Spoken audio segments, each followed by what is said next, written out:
Hello students, good morning. चलिए start करते हैं आज हम इस लेक्चर में वेक्टर चैप्टर का डिस्कशन, है ना। काफ़ी इंपॉर्टेंट चैप्टर है। बिना वेक्टर का आपको 3D समझ में नहीं आएगा, इसीलिए वेक्टर आपको अच्छे से पढ़ना ही चाहिए, ठीक है ना। चलिए इसका काफ़ी बेसिक से कंसेप्ट हम लोग सीखते हैं। सबसे पहले लिखने से पहले हम आपको कुछ बता देते हैं वेक्टर के बारे में, ठीक है, और इसका इम्पोर्टेंस के बारे में थोड़ा सा बता देते हैं। देखिए वेक्टर का इम्पोर्टेंस क्या है आपके लाइफ में, ठीक है ना, और कहाँ कहाँ इसका ज़रूरत पड़ेगा आपको आगे चैप्टर पढ़ाई करने में। बिना वेक्टर का आपको 3D समझ में नहीं आएगा, हाँ है ना। और जानते हैं आप फिजिक्स में भी कितना ज़्यादा यूज है। फिजिक्स में इलेक्ट्रोस्टैटिक्स हो गया, और खुद जो वेक्टर क्वांटिटी है 11th क्लास में पढ़ने के लिए, बिना वेक्टर का आप काइनेमेटिक्स जिसको बोलते हैं, मोशन सब उसमें उसके अंदर में आता है, प्रोजेक्टाइल मोशन सब, या जो भी है मोशन चैप्टर, आपको काइनेमेटिक्स आपको समझ में नहीं आएगा, ठीक है ना। तो आपको क्या करना चाहिए, वेक्टर वो सब चैप्टर को अच्छा करने के लिए वेक्टर आपका अच्छा होना जरूरी है। और काफ़ी आसान चैप्टर है ना, काफ़ी इजी है। समझ में आया क्या? मतलब जब आप पढ़ेंगे तो आपको महसूस होगा कि इतना आसान चैप्टर भी हो सकता है मैथ्स के अंदर में, ठीक है। अब सोचिए मैथ्स के अंदर में यदि इतना आसान है तो फिजिक्स के अंदर में कितना आसान होगा, ठीक है। और बिना वेक्टर का आपको 3D बिल्कुल भी समझ में नहीं आएगा, ये चीज़ आप जान लीजिए आज ही। जितना भी लेक्चर हम आपको बना करके देंगे, हर एक लेक्चर को आपको देखना है, क्वेश्चन ट्राई करना है बुक से, और यहाँ जितना क्वेश्चन हम लगाएंगे, ठीक है ना, उसको खुद से पहले आप ट्राई कीजिए। जो जो क्वेश्चन हम लिखेंगे अच्छे से अच्छे लेवल पर तक हम आपको ले जाएंगे वेक्टर में, ठीक है। तो ये सब चीज़ आपको करना पड़ेगा खुद से, तभी जा करके आपका ये चैप्टर अच्छा हो पाएगा। इसमें बहुत ज़्यादा थ्योरी है ना, थ्योरेटिकल पोर्शन इसमें इतना ज़्यादा मिलेगा आपको। थ्योरी पढ़ेंगे चैप्टर ऑटोमेटिक उड़ जाएगा, बिल्कुल मतलब आसान लगेगा आपको, लेकिन थ्योरी को समझने के लिए कम से कम घर पर एक बार तो आपको करना चाहिए ना। एक बार पक्का आप घर पर कीजिए, बैठ करके जो चीज़ हम पढ़ा रहे हैं उसको कॉपी में नोट कीजिए, ठीक है ना, और उसको समझने का प्रयास कीजिए। चलिए स्टार्ट करते हैं वेक्टर क्वांटिटी। लेकिन वेक्टर स्टार्ट करने से पहले हम बात करेंगे क्या, फिजिकल क्वांटिटी का। चूंकि फिजिकल क्वांटिटी से ही डिवाइड होकर के वेक्टर क्वांटिटी बना है और स्केलर क्वांटिटी बना है। चूंकि वेक्टर चैप्टर हम आपको पढ़ा रहे हैं तो आप ये बात समझ सकते हैं, पहले से 11th क्लास में बच्चे लोग फिजिक्स में करते रहते हैं, वेक्टर में वेक्टर चैप्टर किया हुआ रहता है उसको। और ये अभी हम पढ़ा रहे हैं 12th के लिए इंपॉर्टेंट है, तो आपको पता रहता है, ठीक है ना, वेक्टर एंड स्केलर क्वांटिटी के बारे में, ठीक है। सबसे पहले वेक्टर स्केलर पढ़ने से पहले हम ये बात करेंगे फिजिकल क्वांटिटी क्या चीज़ है। फिजिकल क्वांटिटी देखिए किसे बोलते हैं, वैसा क्वांटिटी जिसको हम मेजर कर सकते हैं। अब किस किस क्वांटिटी को आप मेजर कर सकते हैं ये आपको पता है। मास को मेजर कर सकते हैं हम लोग, एक्सेलरेशन को मेजर कर सकते हैं, टेम्परेचर को मेजर कर सकते हैं, मोमेंटम को मेजर कर सकते हैं, फोर्स को मेजर कर सकते हैं, एक्सेलरेशन को मेजर कर सकते हैं। समझ में आया क्या? ये सब क्वांटिटी को हम लोग क्या कर सकते हैं, मेजर कर सकते हैं। बट इसमें देखिए हम आपको एक बार फिर से बता देते हैं क्या क्या बोले अभी हम आपको। मास, फोर्स, चलिए डिस्टेंस, डिस्प्लेसमेंट, टेम्परेचर या इलेक्ट्रिक करंट ले लेते हैं,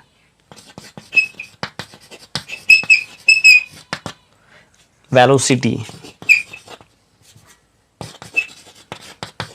एक्सेलरेशन,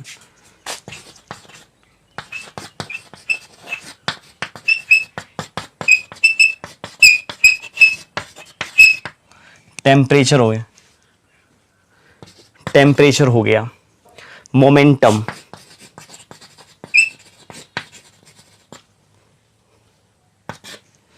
ये सब जो आप क्वांटिटी यहां देख रहे हैं ना, सबको आप मेजर कर सकते हैं। मास को मेजर कर सकते हैं, फोर्स को मेजर कर सकते हैं, डिस्टेंस को मेजर कर सकते हैं, डिस्प्लेसमेंट को मेजर कर सकते हैं, इलेक्ट्रिक करंट को मेजर कर सकते हैं, वेलोसिटी को मेजर कर सकते हैं, एक्सेलरेशन को मेजर कर सकते हैं, टेम्परेचर को मेजर कर सकते हैं, मोमेंटम को मेजर कर सकते हैं। और भी क्वांटिटी है, ऐसा नहीं है कि इतना ही हम लिखें तो इतना में ही सब क्वांटिटी आ गया। समझ में आया क्या? इतना ही नहीं है, बहुत सारा क्वांटिटी है जिसको आप मेजर कर सकते हैं। बट हम कुछ एग्जाम्पल यहाँ पर हम लिए हैं अभी, ठीक है। तो अब देखिए यहाँ पर अब क्वांटिटी में आपको डिफरेंस दिखाते हैं, ठीक है ना, इस क्वांटिटी और इस क्वांटिटी में, इस क्वांटिटी और इस क्वांटिटी में, इस क्वांटिटी और इस क्वांटिटी में, इस क्वांटिटी और इस क्वांटिटी, मतलब आपको डिफरेंस दिखा देते हैं तो आपको पता, लेकिन सबके सब फिजिकल क्वांटिटी ही है। समझ में आया क्या? फिजिकल क्वांटिटी के अंदर में ही ये सब आता है।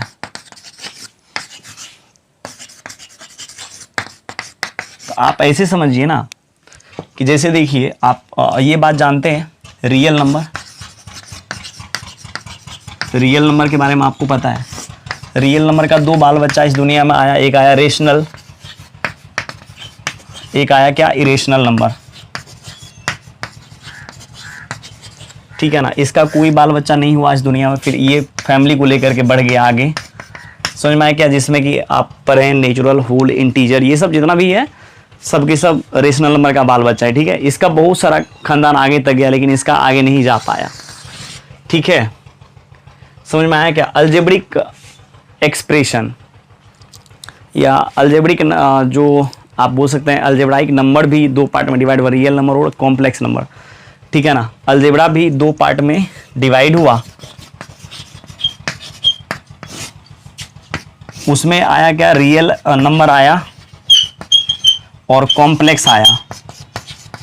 इसका कोई बाल बच्चा इस दुनिया में नहीं आया, और ये आया, इसका भी दो आया, रेशनल और इरेशनल, क्यू और क्यू बार, आप समझिएगा, ये रेशनल ये इरेशनल, इसका भी कोई नहीं आया, खानदान को लेकर के ये बढ़ गया। इसी प्रकार से फिजिकल क्वांटिटी में देखिए क्या आया, फिजिकल क्वांटिटी में भी दो टाइप का क्वांटिटी आया। अब ये क्वांटिटी के बारे में आपको पता, इसके बारे में तो आप बहुत कुछ जानते हैं। ठीक है, इसके बारे में आप जानिए, मास, फोर्स, डिस्प्लेसमेंट, डिस्टेंस, है ना, electric current, velocity, acceleration, temperature and momentum, है ना। इसके बारे में पहले आप देख लीजिए। सबसे पहले देखिए मास, इसमें देखिए इसको देख करके आप क्या क्या फील कर सकते हैं, मैग्नीट्यूड दिखा रहा है, बस इसमें कोई डायरेक्शन नहीं दिखा रहा है। थोड़ा मोड़ा वेक्टर का कंसेप्ट आपको है, इसीलिए हम थोड़ा सा मैग्नीट्यूड डायरेक्शन का बात, मैग्नीट्यूड का मतलब होता है लंबाई, लेंथ, समझ में आया क्या, लेंथ, लंबाई, ये सब मैग्नीट्यूड का मतलब होता है। 5 किलो, 7 किलो, 10 किलो, 15 किलो, ये सब तो केवल दिखा रहा है कि 5 किलो है, 7 किलो है, 10 किलो है, 15 किलो है, बट ये नहीं बता रहा है कि 15 किलो उत्तर की ओर है या 15 किलो दक्षिण की ओर है।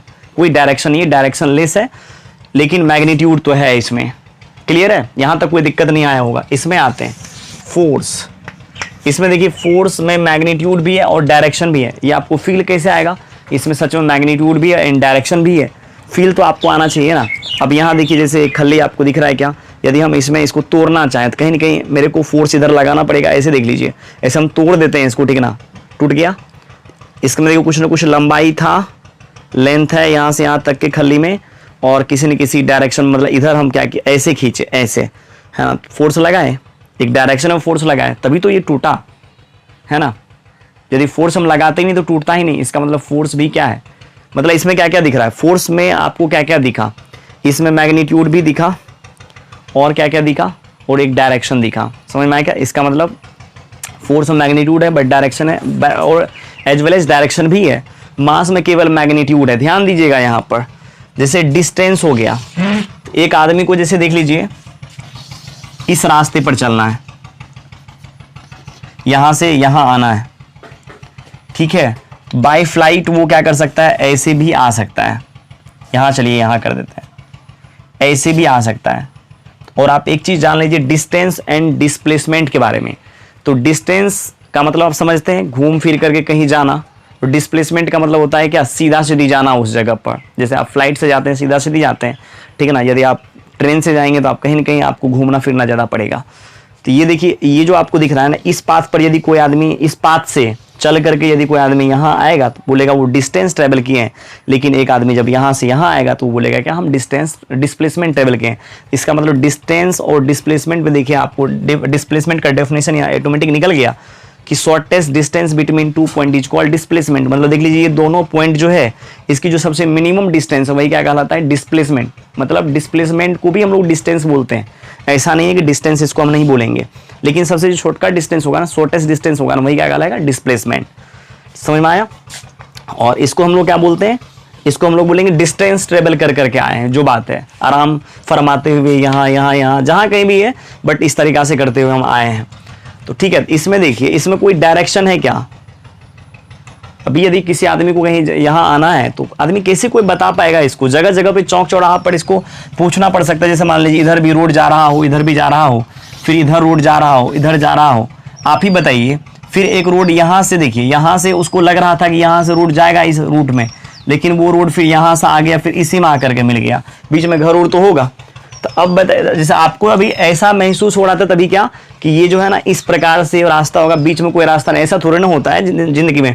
फिर यहाँ से आपको ऐसे दिख सकता था, हो सकता है, समझ में आया क्या। फिर ये रास्ता जो है कहीं ना कहीं इस गांव में कोई ना कोई एक रोड होगा, या मान लीजिए इसी में आकर के मिल गया, तो क्या लगता है कोई भी इंसान आपको, यदि आप डिस्टेंस ट्रेवल करके जाना चाहते हैं तो उसका आप डायरेक्शन कोई नहीं बता पाएगा। यदि आप इस तरीका के रास्ता पर चलते हैं, और ऐसा थोड़ी नहीं कि अकेला सिंगल रास्ता है कि सिंगल रास्ता आप पकड़ लो तो चल जाओगे। ऐसा ही रोड मान लीजिए यहाँ से निकला था, ऐसा ही रोड यहाँ से निकला था, फिर जाकर के इसी में मिल गया, फिर ऐसा ही रोड निकला था इस प्रकार से, मान लीजिए यहाँ से ही निकला था, ठीक है ना, फिर यहाँ आकर के फिर यहाँ पर आकर के मिल गया। तो ये रोड बंदा पकड़ करके आए या ये रोड बंदा पकड़ के आया, ये इसमें कोई डायरेक्शन नहीं बता पाएगा इसका। लेकिन ये जरूर बता देगा कि यदि आप ज़्यादा घूमोगे, जैसे मान लो ऐसे घूमा, तो ये देखिए इससे कम दिखेगा, तो उसको लग जाएगा कि नहीं यार घुमा फिरा ज़्यादा आज हुआ है मेरी लाइफ में। समझ में आया क्या? इसमें ज़्यादा लगेगा तब आपको लगेगा गलत रास्ता चले गए थे या सही रास्ता चले गए थे। क्लियर है? ये बात आपको पता चला। इसका मतलब इसमें कोई डायरेक्शन नहीं है, केवल मैग्नीट्यूड है, ठीक है। और लेकिन इसमें देखिए एक डायरेक्शन है, सीधा सीधे आप यहां से यहां आ जाओ, यहां से इधर आना था, एक डायरेक्शन दिखा दी, यहां से इधर आना है। इसका मतलब डिस्टेंस और डिस्प्लेसमेंट में आपको अंदर चला। डिस्टेंस में केवल मैग्नीट्यूड दिखाएगा बट डायरेक्शन नहीं। डिस्प्लेसमेंट में क्या दिखाएगा? Direction as well as magnitude. मतलब मैग्नीट्यूड मतलब लंबाई, यहां से यहां तक लंबाई भी, और डायरेक्शन भी यहां से सीधे आप चल जाओ तो आप पहुंच जाओगे उस जगह पर। इसका मतलब डिस्टेंस जो है इसमें केवल मैग्नीट्यूड बट डायरेक्शन नहीं, है ना। इसमें देखिए, इसमें भगवान इसको दोनों चीज दिया है ना। इसको भगवान हर चीज से परिपूर्ण बनाया है। डिस्टेंस भी दे दिया, डिस्प्लेसमेंट भी दे दिया, नहीं, मैग्नीट्यूड भी दे दिया, डायरेक्शन भी दे दिया, सॉरी, मैग्नीट्यूड भी दे दिया, डायरेक्शन भी दे दिया। इलेक्ट्रिक करंट के बारे में चलिए सोचते हैं, ठीक है ना। इलेक्ट्रिक करंट के बारे में चलिए हम सोचते हैं। इलेक्ट्रिक करंट को आप कैसे मेजर कर सकते हैं? सबसे पहले फिजिकल क्वांटिटी देखिए, ये है, ये फिजिकल क्वांटिटी है, इसको मेजर कर सकते हैं, इसको भी मेजर कर सकते हैं। इलेक्ट्रिक करंट के बारे में चलिए, इलेक्ट्रिक करंट के बारे में हम आपसे पूछ रहे हैं, इसको आप मेजर कर सकते हैं। लाइन है तो फैन को आप जाके ऑन करते हैं तो फैन चलने लगती है, ऑफ करते हैं फैन बंद हो जाती है। इसका मतलब कहीं ना कहीं आप इसको मेजर कर सकते हैं। समझ में आया क्या? इसका मतलब इसको हम क्या कर सकते हैं, ये जो है इसको हम मेजर कर सकते हैं इलेक्ट्रिक करंट। बट इसका कोई डायरेक्शन थोड़ा ना है कि फैन चला रहे हैं तो उसका कोई डायरेक्शन में आप उसको करंट पास करवा रहे हैं फैन को, ऐसा तो नहीं है। मान लीजिए मेरे को यहाँ 2-3 फैन लगा हुआ है, तो उसमें से एक को यदि हम चलाएंगे तो डायरेक्शन दे देंगे, ऐसे डायरेक्शन दे देते ये चलने लगेगा, ऐसा तो नहीं है। इसका मतलब केवल इसमें क्या है, इसको मेजर कर सकते हैं, मैग्नीट्यूड है बट कोई डायरेक्शन नहीं है, मतलब इसी टाइप के। और फिर वेलोसिटी, एक्सेलरेशन, ये सब आपको फील इसलिए आ भी जाता है क्योंकि आप 9-10 से पढ़ते रहते हैं, ठीक है। एक्सेलरेशन के बारे में, वेलोसिटी के बारे में, टेम्परेचर के बारे में। जैसे टेम्परेचर को भी आप क्या कर सकते हैं, मेरे से ज़्यादा आपको ये फिजिक्स वाले टीचर समझाएंगे एक्सेलरेशन, मोमेंटम, है ना, और वेलोसिटी सब के बारे में। हम आपको ये सब के बारे में अच्छे से समझा सकते हैं एकदम 100% कंसेप्ट के साथ। जैसे टेम्परेचर है, ठीक है ना, टेम्परेचर को आप फील कर सकते हैं ना, कितनी डिग्री सेल्सियस अभी गर्मी है, ठीक है ना, ये सब चीज़ आप चेक कर सकते हैं, पता चल जाती है। केवल उसमें क्या है, गर्मी जो चल रही है उसको कोई डायरेक्शन है क्या गर्मी में? नहीं है ना, केवल मैग्नीट्यूड आपको दिखाएगा। मान लीजिए 47 डिग्री सेल्सियस है अभी, समझ में आया क्या, गर्मी, तो वो क्या दिखा रहा है, मैग्नीट्यूड दिखा रहा है 47 डिग्री, है ना, बट उसका कोई डायरेक्शन थोड़ी ना है। अब देखिए यहाँ पर 2 टाइप का यहाँ बात की, फिजिकल क्वांटिटी आपको इसमें पड़ा है 1 2 3 4 5 6 7 8 9 10 11, ठीक है, इतना सारा एग्जांपल यहाँ पर हम दिए हैं। अब फिजिकल क्वांटिटी को हम डिवाइड करना स्टार्ट करते हैं, जिसमें मैग्नीट्यूड है साथ ही साथ डायरेक्शन भी है, उसका क्या नाम है। जिसमें केवल मैग्नीट्यूड है बट डायरेक्शन नहीं है, उसका क्या नाम है, ठीक है। अच्छा चलिए और चीज, और एक्स वाई जेड √3 - -2 0 ... क्या हम ये सब को मेजर कर सकते हैं? एक्स को, हाँ मेजर कर सकते, ये एक्स है, मेजर कर सकते हैं इसको। क्या इसमें कोई डायरेक्शन है? नहीं। इसमें देखिए यहाँ पर वाई को आप मेजर कर सकते हैं, हाँ ये वाई है, दिख तो रहा है, ये सब में ये वाई है, ये जेड है, ये √3 है, -2 ये 0 है। हर कोई बोलेगा, इसका मतलब हर कोई इसको मेजर कर सकता है, बट इसमें कोई डायरेक्शन नहीं है। ये सब में XY Z √3 - 2 0, तो आपको बिल्कुल भी अब आपको पहचानने में दिक्कत नहीं होगा। हम 2 टाइप का क्वांटिटी यहाँ पर लिए हैं। देखिए यहाँ पर ऐसे भी आपको दिखा कि नहीं दिखा, इसमें मैग्नीट्यूड केवल डायरेक्शन, इसमें डायरेक्शन एंड मैग्नीट्यूड, और कोई इसमें तीसरा बात हम किए हैं क्या? जब तीसरा बात नहीं कि 2 टाइप का क्वांटिटी मेरे सामने में आया, जिसमें मैग्नीट्यूड था बट डायरेक्शन नहीं था, एक में था डायरेक्शन भी था, मैग्नीट्यूड भी था, समझ में आएगा। अब उसका चलिए नाम रखते हैं, ठीक है, इसको मिटाते हैं।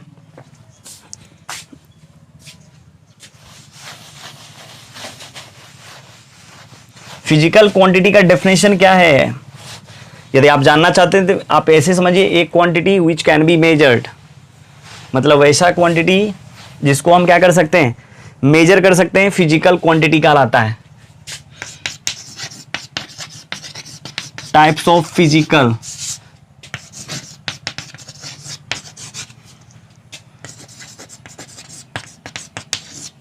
Quantity, types of physical quantity.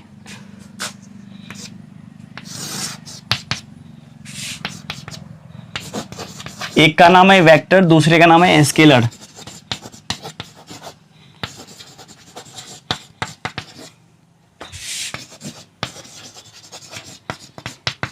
या आप सीधा सीधे इसको वेक्टर बोल सकते हैं। क्वांटिटी आप नहीं भी लगाते हैं तो भी कोई फर्क नहीं पड़ने वाला है। यहां स्केलर और स्केलर और है, यहां और ठीक है। अब देखिए इसमें हम आपको बता देते हैं, दो टाइप का डेफिनेशन है इसमें। दो टाइप का क्वांटिटी आया फिजिकल क्वांटिटी को जब हम डिवाइड किए तो, एक आया क्या, वेक्टर, दूसरा आया स्केलर। तो अब देखिए वेक्टर क्वांटिटी किसे बोलते हैं?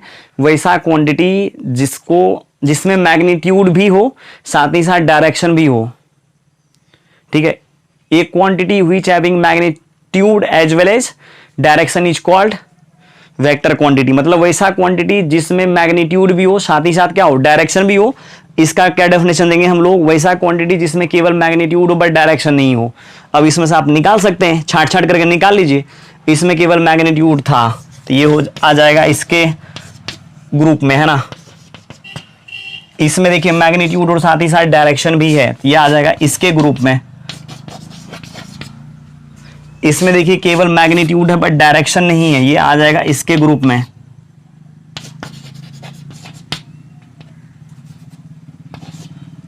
अच्छा, इसके ऊपर चर्चा ही नहीं की है।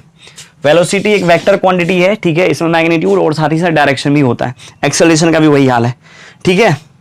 ऐसा ये सब मेरे को उतना फील नहीं है जो बात है। हम एक मैथ्स की फैकल्टी है, मैथ्स की टीचर है, फिजिक्स 00 है। समझ में आया क्या? बिल्कुल हम आपको इसके बारे में बात नहीं कर पाएंगे। ये जिनके ऊपर हम बात किए हैं, और ये ऐसा नहीं है कि ये सब आप फिजिक्स में पढ़ते हैं, जानते हैं कि ये सब वेक्टर एंड स्केलर क्वांटिटी है, बस इतना आप समझिए, ठीक है। बाद में कि सर आपको समझा देंगे फिजिक्स वाले सर।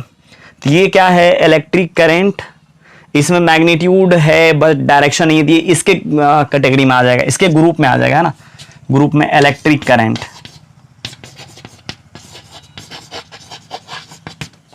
उसका टेम्परेचर भी इसी ग्रुप में आ जाएगा।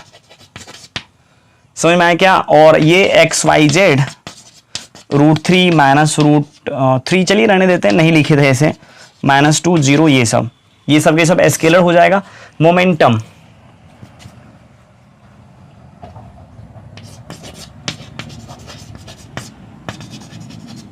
मोमेंटम हो गया, वेलोसिटी हो गया।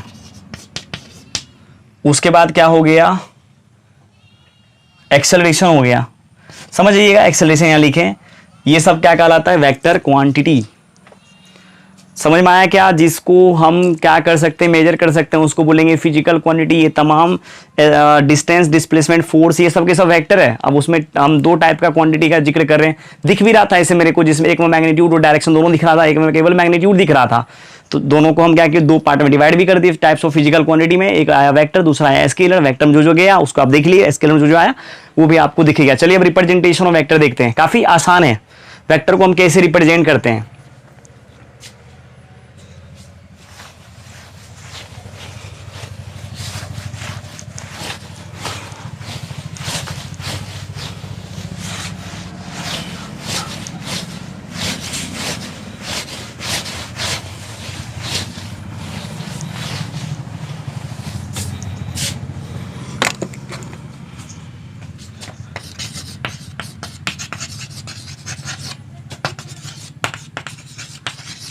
रिप्रेजेंटेशन ऑफ वेक्टर काफी आसान है। हम आपको सीधी शब्दों में बोल देते हैं, इतना जरूरत नहीं है कि वेक्टर को एरो AB से डिनोट किया जाता है, ठीक है ना, ये वो। आप ऐसे समझिए, जिसमें वेक्टर क्वांटिटी का बात कर, रिप्रेजेंटेशन ऑफ वेक्टर मतलब जिसमें मैग्नीट्यूड भी होगा और डायरेक्शन भी होगा। तो आप ऐसे सोचिए, क्या इसमें डायरेक्शन है? बिल्कुल नहीं है। क्या इसमें डायरेक्शन है? बिल्कुल नहीं है। क्या इसमें हम डायरेक्शन दे सकते हैं? हाँ, दे सकते हैं। इधर दिखा सकते हैं, ऐसा ही क्वांटिटी रहेगा इसको इधर दिखा सकते हैं। इसका मतलब डायरेक्ट लाइन सेगमेंट का बात करेंगे। डायरेक्ट लाइन समझते हैं ना, सीधा रेखा, डायरेक्ट लाइन सेगमेंट आएगा वेक्टर क्वांटिटी में। बस सीधा सीधी समझिए कि वैसा क्वांटिटी जिसको हम क्या कर सकते हैं, जिसमें मैग्नीट्यूड भी हो, डायरेक्शन भी हो। डायरेक्शन ऐसे से क्वांटिटी में डायरेक्शन नहीं होता, बिल्कुल नहीं होता है, ठीक है ना। सीधी सीधी रेखा में आप डायरेक्शन दे सकते हैं तो, और उसमें लंबाई को ही, उसके लंबाई को हम लोग बोलते हैं उस वेक्टर का मैग्नीट्यूड। बस सीधा आप समझिएगा, छोटी छोटी बातें हैं ये। और ज्यादा जितना आप लिखेंगे इसके बारे में ना, उतना ज्यादा दिमाग फालतू का पच चुका। जब वेक्टर ही पढ़ रहे हैं और बार बार वही चीज आएगा आपके सामने में, सोचिए अभी इतना बड़ा कर देंगे, भारी कर देंगे तो बिल्कुल आपको समझ में नहीं आएगा। आप सोचने वाली बात है, जब वेक्टर ही पढ़ रहे हैं हम, और पूरा वेक्टर ही पढ़ने के लिए 3D तक में, और आप पढ़ेंगे कम से कम 7-8 लेक्चर वेक्टर ही करेंगे, तो आप सोचिए उसका रिप्रेजेंटेशन यहाँ सीखना जरूरी है क्या। ऐसे करते यूज करते करते हम लोग सीख जाएंगे वेक्टर क्वांटिटी किसे कहते हैं, वेक्टर को कैसे रिप्रेजेंट किया जाता है। बस सीधा सीधा यहाँ हम आपको समझा दें, देखिए एकदम इजी लैंग्वेज में, क्या कि एक पॉइंट स्पेस में ए है, दूसरा कोई पॉइंट बी है, ए से बी को डायरेक्ट ज्वाइन करने वाला लाइन को ही बोलते हैं हम लोग क्या, वेक्टर। ये ए है और ये बी है, ए से पॉइंट बी को डायरेक्ट ज्वाइन करने वाला लाइन कहलाता है वेक्टर ए बी। ध्यान दीजिएगा, पॉइंट ए से पॉइंट बी को डायरेक्ट ज्वाइन करने वाला लाइन क्या कहलाता है, वेक्टर ए बी। और इसका नाम, इसका सिंबल देखिए ऐसे है। तो इतना आप समझ सकते हैं, यहां पर ये इसका इनिशियल पॉइंट है और ये इसका क्या है, टर्मिनल पॉइंट है या फाइनल पॉइंट है या टिप है। टिप का मतलब नोक होता है, ठीक है ना। इसको आप बोल सकते हैं, चलिए ऑरिजिन भी बोल सकते हैं, ऑरिजिन बोल लीजिए, इनिशियल पॉइंट बोल लीजिए, इनिशियल पॉइंट बोल लीजिए, टेल बोल लीजिए, ठीक ना। जो भी बोलने का माना आप बोलिए, हेड बोल लीजिए, फाइनल पॉइंट बोल लीजिए,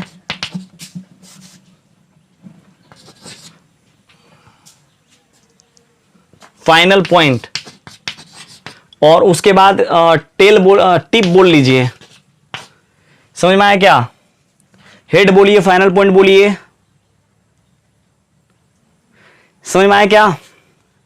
FINIL होता है क्या? अच्छा, ये इसके ऊपर आप ध्यान बिल्कुल भी मत दीजिएगा, ठीक ना। क्या होता है समझ में आया क्या? इसको बोलेंगे क्या, इनिशियल पॉइंट बोलते हैं। जहां से कोई आदमी चलना स्टार्ट होगा वो इसका प्रारंभिक बिंदु होगा, मतलब इनिशियल पॉइंट होगा, और जहां तक जाएगा उसका टर्मिनल पॉइंट होगा। अब इसकी लंबाई, इस एरो की जो लंबाई है ना, इस एरो की लंबाई को क्या कहेंगे हम लोग, इस देखिए एरो की लंबाई को हम कैसे दिखाते हैं, एरो की लंबाई को हम कैसे दिखाते हैं, ऐसे एरो आप ले लीजिए और इसमें मॉड लगा दीजिए, ठीक है ना। एरो की लंबाई, length of arrow A B,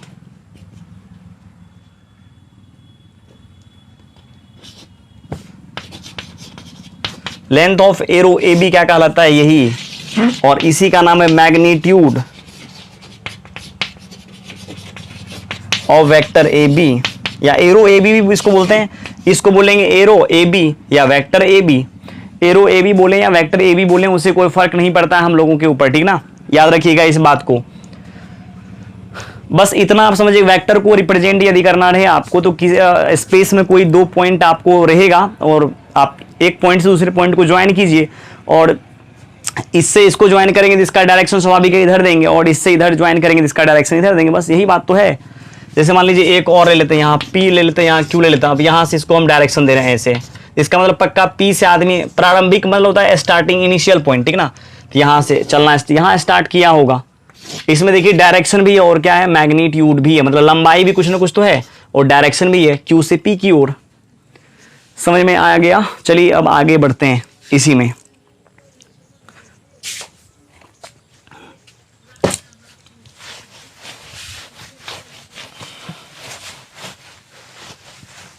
अब देखिए वेक्टर का काम क्या है, बस आप ये समझिए वेक्टर का काम क्या है।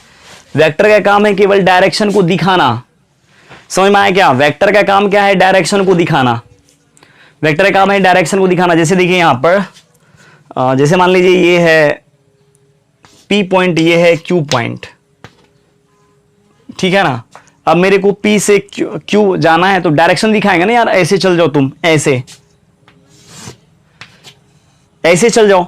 और आप एक चीज और समझिएगा, हम बार बार आपको बोलेंगे कि वेक्टर क्वांटिटी को, मतलब एक वेक्टर को एक जगह से दूसरी जगह हम क्या कर सकते हैं, शिफ्ट कर सकते हैं। सुनिएगा मेरी बात को, एक वेक्टर को एक जगह से दूसरे जगह हम क्या कर सकते हैं, शिफ्ट कर सकते हैं। जैसे मान लीजिए इसको उठा करके हम चाहे तो यहां भी दे सकते हैं, लेकिन याद रखिए एक बात, एक वेक्टर को एक जगह से जब दूसरी जगह हम शिफ्ट करने लगेंगे, ठीक है ना, तो उसके मैग्नीट्यूड मतलब उसके लंबाई में और उसके डायरेक्शन में कोई चेंजिंग नहीं करेंगे। बिना लंबाई और उसके डायरेक्शन में चेंजिंग किए हुए ही एक जगह से दूसरी जगह शिफ्ट कर सकते हैं। समझ में आया क्या? इस बात को आप याद रखिएगा। ऐसा क्यों, मतलब एक जगह से दूसरी जगह यदि हम शिफ्ट करेंगे तो इसके इसके मैग्नीट्यूड और लंबाई में क्या मैग्नीट्यूड डायरेक्शन में चेंजिंग हम क्यों नहीं करेंगे। एक मुद्दा तो ये भी आ जाता है, आपके सामने आ सकता है कि सर हम ऐसा क्यों करें। एक वेक्टर को यदि हम एक जगह से दूसरी जगह शिफ्ट करेंगे तो आप ऐसे सोचिए, जैसे मान लीजिए अभी हम यहां से बोलें कि ए से बी की ओर डायरेक्शन जो है ना इधर है, ए से बी इधर की डायरेक्शन में है, ए से बी इधर की डायरेक्शन, थोड़ा सा इधर खिसक जाएंगे तब हम क्या बोलेंगे, इधर की डायरेक्शन में है। कि डायरेक्शन जो भी आप वही दिखाएंगे ना, हमेशा इधर डायरेक्शन है, वेक्टर तो एक डायरेक्शन को दिखाता है। और यदि हम यहां से यहां पर हैं, आपके सामने ध्यान दीजिएगा, यहां से बोलें कि इधर जो है ना 5 किलोमीटर के डिस्टेंस पर एक क्या कहते हैं, दिल्ली है, मान लीजिए दिल्ली है, यहां से 5 किलोमीटर के डिस्टेंस पर, और थोड़ा सा हम पीछे आ जाएंगे तो यहां से क्या बोलेंगे, 5 किलोमीटर के डिस्टेंस पर दिल्ली नहीं है क्या। डायरेक्शन तो हम सेम, डायरेक्शन ही जब मेरे को बताना है तो स्वाभाविक है, तो डायरेक्शन और मैग्नीट्यूड तो हम सेम टू सेम बताएंगे। तो ये तो एक डायरेक्शन दिखा रहा है, पी से क्यू की डायरेक्शन यहाँ, अब जैसे मान लीजिए यहाँ से हम दिखाना चाहें तो चलो हम बोलेंगे इधर चल जाओ, आप पी से क्यू की ओर जा सकते हो। फिर यहां जाकर के बोल सकते हैं आप इधर चल जाओ, पी से क्यू की ओर जा सकते हैं। यहां जो आदमी होगा वही बोलेगा इधर चल जाओ आप, ऐसा थोड़े नहीं कि वहां जाकर के उसको ले जाएगा क्यू तक, वो तो एक डायरेक्शन ही बताएगा ना। समझ में आया क्या? एक आदमी मान लीजिए यहां पर है, वो पूछ रहा है कि पी से क्यू मेरे को जाना है भाई साहब, पी के बारे में उसको पता है, तो बता देगा कि तुम सीधा ऐसे चल जाओ। और फिर थोड़ा सा आगे आकर के बोलेगा कि पी से क्यू की ओर मेरे को जाना है, तो वो भी तो डायरेक्शन सेम टू सेम बताएगा, लेकिन लंबाई भी वो वही बताएगा। यहां से यहां 10 किलोमीटर है तो वो भी बोलेगा यहां से यहां 10 किलोमीटर होगा, वहां से पी से क्यू 10 किलोमीटर की डिस्टेंस पर है, वो तो डायरेक्शन ऐसे बता देगा। तो डायरेक्शन बता दिया, मैग्नीट्यूड बता दिया, इसका मतलब वो वेक्टर बता दिया। ये बात आप याद रखिए, इसीलिए याद रखिए इस बात को, एक वेक्टर को हम एक जगह से दूसरी जगह शिफ्ट कर सकते हैं बिना उनके डायरेक्शन और मैग्नीट्यूड को चेंज किए हुए। आप चाहें तो पी क्यू को यहां भी लिख सकते हैं, लेकिन डायरेक्शन और मैग्नीट्यूड में कोई चेंजिंग नहीं होनी चाहिए। Direction same to same, magnitude भी वैसा ही कर देंगे। यहां चलिए पी और क्यू कर देंगे, ठीक ना, तो मैग्नीट्यूड और डायरेक्शन क्या होगा, सेम टू सेम रहेगा। फिर आगे बढ़ जाएंगे तो यहां हो जाएगा पी, यहां हो जाएगा क्यू, पी से क्यू की वो डायरेक्शन हम दे देंगे इसका। क्लियर है यहां तक? मतलब एक वेक्टर को, one vector can be transform from one place to another place, मतलब एक वेक्टर को एक प्लेस से दूसरे प्लेस पर मतलब हम ले जा सकते हैं without change in direction as well as magnitude, मतलब डायरेक्शन में बिना चेंजिंग के और उनके मैग्नीट्यूड में भी, एंड इन आल्सो मैग्नीट्यूड, समझ में आएगा, और उनके मैग्नीट्यूड में भी याद रखिएगा। मतलब एक वेक्टर को एक प्लेस से अनदर प्लेस हम शिफ्ट कर सकते हैं, कहीं भी शिफ्ट कर सकते हैं, ठीक है, याद रखिएगा, बिना उनके मैग्नीट्यूड और डायरेक्शन में चेंजिंग किए हुए, ठीक है। चलिए थोड़ा सा हम आगे बात करते हैं। वेक्टर आपको समझ में आया शायद। अब यही सब का एक नाम दे दिया गया है, शॉर्टकट नाम भी दे दिया। जैसे देखिए यहां पर क्या, ये पॉइंट ए है, ये पॉइंट बी है, अब ये ए से बी को ज्वाइन कर दिया और इसको ये बोल दिया वेक्टर ए बी है।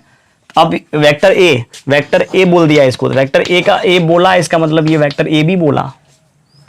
इसको लिखने में देखिए कितना तीन चीज यहां पर खर्च हुआ मेरा, मतलब 3 बार मेरे को पेन को उठाना पड़ा, ठीक है। यहां पर देखिए केवल ए लिखे, इसके ऊपर मतलब फायदा तो मेरे को है, इसीलिए इतना बड़ा को क्या किया, वो ए नाम दे दिया। इसका मतलब आप समझिएगा कि ये जो है डायरेक्शन देख करके भी ये इसका इनिशियल पॉइंट है, मतलब जहां से चलना स्टार्ट किया था और जहां पर गया वो उसका फाइनल पॉइंट है। और ये पूरे वेक्टर का नाम ही है रख दिया, वो ए बी वेक्टर है। ये ए बी नहीं, वेक्टर ए है। समझ में आया? चलिए आगे बढ़ते हैं। अब थोड़ा सा चलिए हम एडिशन ऑफ वेक्टर के ऊपर थोड़ा सा बात करते हैं। ऐसे बहुत कुछ अभी बताने के लिए बाकी है, ये मत सोचिए कि सर एडिशन पे ही डायरेक्ट क्यों आ गए। अभी एडिशन का यहां जरूरी है, इसीलिए हम एडिशन के ऊपर थोड़ा सा पहले बात कर लेते हैं।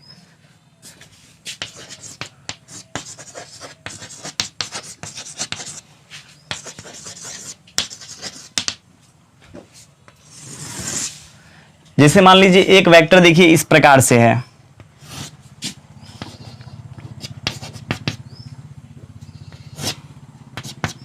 दूसरा वेक्टर बी इस प्रकार से है, सी वेक्टर इस प्रकार से है,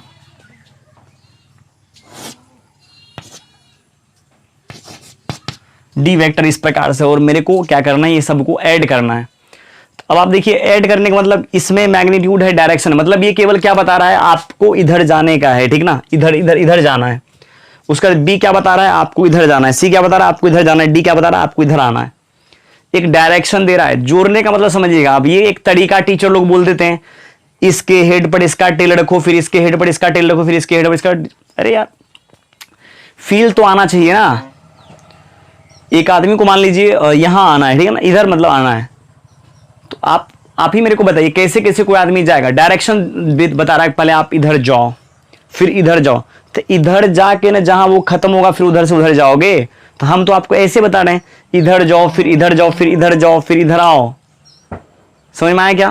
तो मतलब आप क्या करोगे, अब कैसे वहां पर, क्या ऐसा तो नहीं कि हम आपको ले लेकर के जाएं उस जगह जगह पर कि नहीं बेटा चलो पहले वहां, चलो पहले वहां, ऐसे खत्म कर लेते हैं, तब वहां से डायरेक्शन दिखाएंगे उसको, फिर वहां। इसका मतलब उसके साथ हम थोड़े नहीं जाएंगे।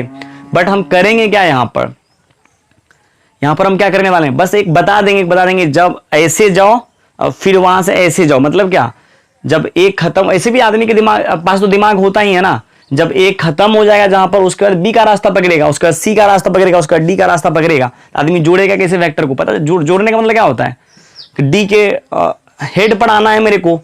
तो हम अभी आपको बोले हैं जोड़ने का तरीका, तो जो भी आप सीख ही गए, तो वेक्टर, एक वेक्टर को एक जगह से दूसरी जगह हम शिफ्ट कर सकते हैं। जोड़ेंगे तो एक जगह, अच्छा जगह ले लेते हैं इसको, तो इसको कर लेते हैं यहां से यहां पर, लेकिन इसके पैरेलली शिफ्ट होना चाहिए ये, और मैग्नीट्यूड में भी सेम होना चाहिए। देख लीजिए, आप देख लीजिएगा, दोनों का लंबाई मेरे ख्याल से सेम होना चाहिए।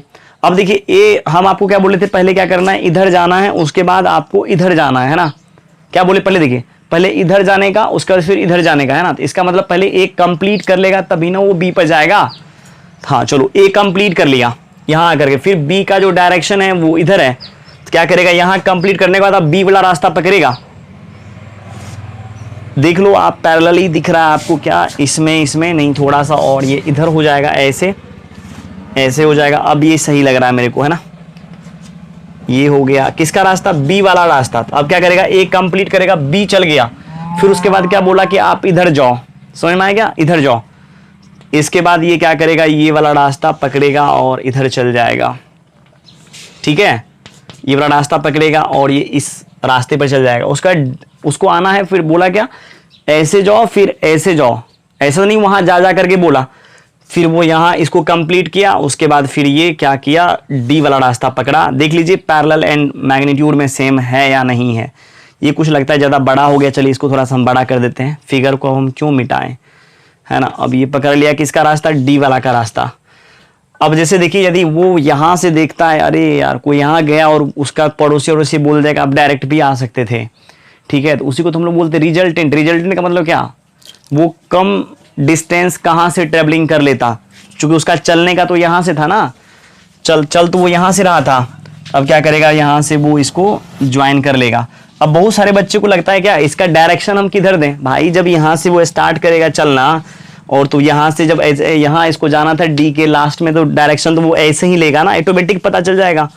अब हम लोग जब मान लीजिए, हम लोगों को जो टीचर पढ़ाया करते थे वो यही बोलते थे, हेड से टेल से टेल उसका क्या हो जाएगा, रिजल्ट। बट हम आपको ऐसा नहीं फील करा रहे हैं, हम आपको ऐसे बता रहे हैं कि जब ए इधर जाएगा, फिर इधर, फिर इधर, फिर इधर जाएगा। तो देखिए आप पूरा पहले ए अपना क्या किया, रास्ता पहले कंप्लीट किया, उसके बाद बी यहाँ से स्टार्ट हुआ, फिर बी रास्ता छूट गया, मतलब यहाँ से यहाँ तक का बी है। उसके बाद सी वाला रास्ता पकड़ेगा, उसका डी वाला रास्ता पकड़ेगा। यहाँ से उसको लगा कि बाई फ्लाइट से आते तो हम यहाँ से इधर चल जाते। इसी रास्ता का नाम आप ऐसे दे सकते हैं।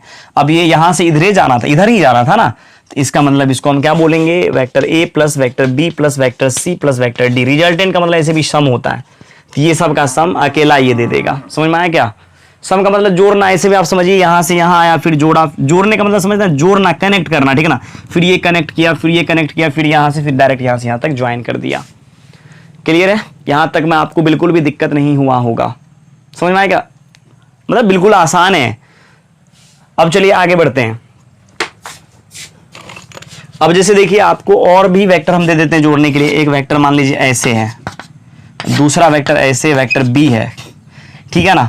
तीसरा वेक्टर सी इस प्रकार से है, ठीक है, सी वेक्टर इस प्रकार से है, और डी वेक्टर इस प्रकार से है, और ई वेक्टर इस प्रकार से है।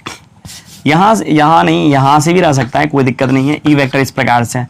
अब ये सबको मेरे को क्या करना है, ऐड करने का है। ऐड करने का मतलब समझते हैं, ऐड करने का मतलब एक आदमी ए से पहले ए वाला पाथ को ट्रेवलिंग करके कंप्लीट कर लेगा, उसके बाद बी वाला रास्ता पकड़ेगा, सी वाला पकड़ेगा, डी वाला पकड़ेगा, ई वाला पकड़ेगा। समझ में आया क्या? उसके बाद वो देख लेगा इनिशियल पॉइंट से वो क्या, मतलब जो फाइनल पॉइंट, एक और रास्ता जो सबसे छोटी रास्ता कैसे वो जा सकता था, वही छोटका रास्ता क्या कहलाएगा, उसका रिजल्टेंट कहलाता है। ठीक है, अब चलिए इसको मिटा सकते हैं ना। इसको पहले ड्रॉ करते हैं, इसको अब मिटाते हैं। आपको समझ में आ गया होगा शायद। इसी को बोलते हैं एडिशन ऑफ वेक्टर।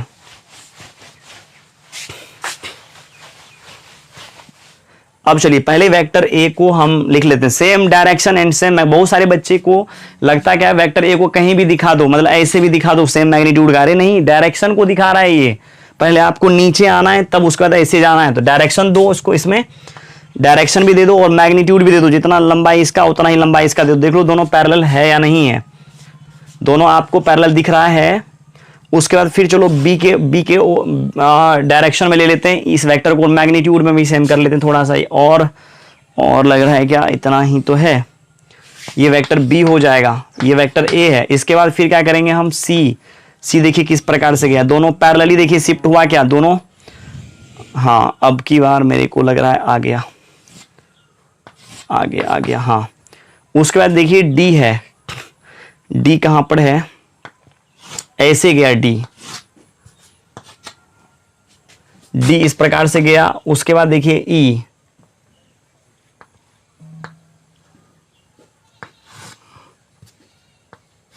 उसके बाद ये क्या हो गया, वेक्टर ई हो गया। अब देखिए आदमी यहां से इनिशियल पॉइंट से स्टार्ट, यहां से चलना स्टार्ट किया। ध्यान दीजिएगा, पहले क्या किया, ए को पूरा कंप्लीट कर लिया उस डायरेक्शन में आकर के। उसके बाद स्वाभाविक है बी की ओर जाएगा, फिर बी की ओर गया, उसके बाद सी की ओर गया, उसके बाद डी की ओर गया, उसके बाद ई की ओर गया। ये तो हम डायरेक्ट हाथ से दिखा दिए थे। पहले आपको ऐसे जाना है, फिर ऐसे, फिर ऐसे, फिर ऐसे, फिर ऐसे। ऐसा थोड़ा है कि फिर वहां पहले ए जहां कंप्लीट हुआ बोले थे वहां पहले हम चले जाएंगे, तब तुमको दिखाएंगे क्या, ऐसे जाओ, फिर वहां डी पर चल जाएंगे, तब ऐसे। इसका तब तो वह साथ साथ जाना हुआ ना। जो दिखाने वाला था वो साथ साथ गया, लेकिन दिखाने वाला यहाँ पर साथ साथ नहीं गया, केवल वो डायरेक्शन दे दिया। पहले आप ऐसे आओ, तो उसको लग गया कि पहले एक कंप्लीट कर लेना है मेरे को, है ना। उसके बाद यहां से आने के बाद फिर बोला कि एक रास्ता ऐसे जाएगा, ऐसे ही जाएगा ना, नहीं ऐसे जाएगा, ऐसे। तो फिर वो क्या किया, वो रास्ता को खत्म कर लिया। फिर बोला अब और मेरे को जाना तो है ई के एंड तक जाना है, ठीक ना। उसके बाद फिर वो क्या बोला ना कि ऐसे जब कंप्लीट हो जाएगा बेटा आपको, तो फिर आप ऐसे चल जाना, ठीक है। तो फिर वो बोला चलो ठीक है, और भी कोई रास्ता है क्या, तो बोला कि हाँ। उसके बाद ऐसे जाना, फिर ऐसे जाना। तो समझ में आ गया, उसको डायग्राम ड्रॉ कर लिया, फिर ऐसे ही ड्रॉ किया वो, ठीक है। उसके बाद वो चाहता तो चलिए बाबा, तो जो रास्ता दिखाने वाला आदमी था ना, वो तो ऐसे ही दिखा दिया। वो इस प्रकार से जोड़ लिया नक्शा में, ठीक ना। पहले मेरे को ऐसे जाना है, सीधा सीधा आना है, रोड जहाँ लगेगा उसके बाद इतना आने के बाद, इसके लंबाई का आने के बाद, जितना ये लंबाई का हो, कुछ ना कुछ तो इसका मैग्नीट्यूड होगा। इतना आने के बाद वो एक रास्ता दिखेगा, इधर है, हो सकता है रास्ता बहुत सारा इधर हो, लेकिन उतना मैग्नीट्यूड उसको आना था इधर। उसके बाद ये क्या करेगा, बी की ओर जाएगा, बी की ओर चल गया। उसके बाद फिर वो क्या किया, सी की ओर गया। नाश्ता वो क्या, नक्शा है ना, नक्शा वो क्या किया, अपने कॉपी पर ड्रॉ कर लिया ऐसे प्रकार से। और जब यहाँ पर आया तो उसको लगा अच्छा, यदि हम फ्लाइट से आते तो शायद हम यहाँ से ऐसे भी आ सकते थे, यहाँ से ऐसे आ सकते थे, इसका डायरेक्शन स्वाभाविक ऐसे जाएगा। चूंकि यहाँ तक मेरे को ऐड करना था, वो तो रिजल्टेंट दिख रहा है, रिजल्ट देख रहा है कि इतना सारा एग्जाम दिए तो मेरे को आखिर रिजल्ट में नंबर कितना आया, है ना। नंबर तो इतना ही आया ना, तो यही तो है नंबर इसका। तो यही हो जाएगा आपका क्या, A plus B plus C plus D plus E. जैसे यहाँ देखो, यहाँ उसको लग रहा था कि बहुत छोटा रास्ता था यार, इतना ज़्यादा जाने का ज़रूरत भी नहीं था। तो बहुत जगह आपको ऐसा भी दिखेगा, रिजल्टेंट हो सकता है बड़ा आ जाए, ऐसे आ जाए, ऐसे आ जाए, फिर वो ऐसे आ जाए, फिर उसको हम ऐसे कर देंगे, तो रिजल्टेंट थोड़ा सा बड़ा आपको दिख जाएगा ये सबसे, है ना। तो इसके लिए आपको बिल्कुल भी सोचना नहीं है। ऐसे रिजल्टेंट, इसको भी बोलेंगे रिजल्टेंट ही हम बोलेंगे, क्योंकि वेक्टर ए ये है, वेक्टर बी ये है, और वेक्टर सी ये है, तो ये हो जाएगा क्या, ए प्लस बी वेक्टर। अब देखिए रिजल्टेंट को ऐसे आपको चेक यदि करना है डायरेक्ट, जैसे मान लीजिए फिगर दिया हुआ है और आपको ये बोले कि रिजल्टेंट वेक्टर मेरे को बताओ इसमें से कौन सा वेक्टर है, तब आप कैसे दिखाएंगे। रिजल्टेंट वेक्टर यदि आपको देखना रहे तो आप सीधा सीधी समझिएगा, पहले तो वेक्टर देख लीजिए किस प्रकार से ड्रॉ किया हुआ है। जैसे मान लीजिए इस प्रकार से ड्रॉ किया हुआ है, स्वाभाविक है पहले यहाँ से ये आएगा, फिर ये कंप्लीट करेगा, फिर यहाँ से फिर आएगा, फिर मान लीजिए ये कंप्लीट करेगा, ठीक है, यहाँ से यहाँ तक ये आ जाएगा। अब उसके बाद आपको देखना है, पहले आप डायरेक्शन देख लीजिए, एकदम सबको सब कनेक्ट कर रहा है कि नहीं कर रहा है, सबको सब जोड़ रहा है, और यहाँ आकर के बेचारा स्टैंड हो गया, मतलब खड़ा हो गया, समझ में आया। और उसके बाद देखिए ये इसका इनिशियल पॉइंट था जो कि चलना यहाँ से ही स्टार्ट किया था, अब वो देखिए फिर यहाँ से ऐसे दिख गया था उसको,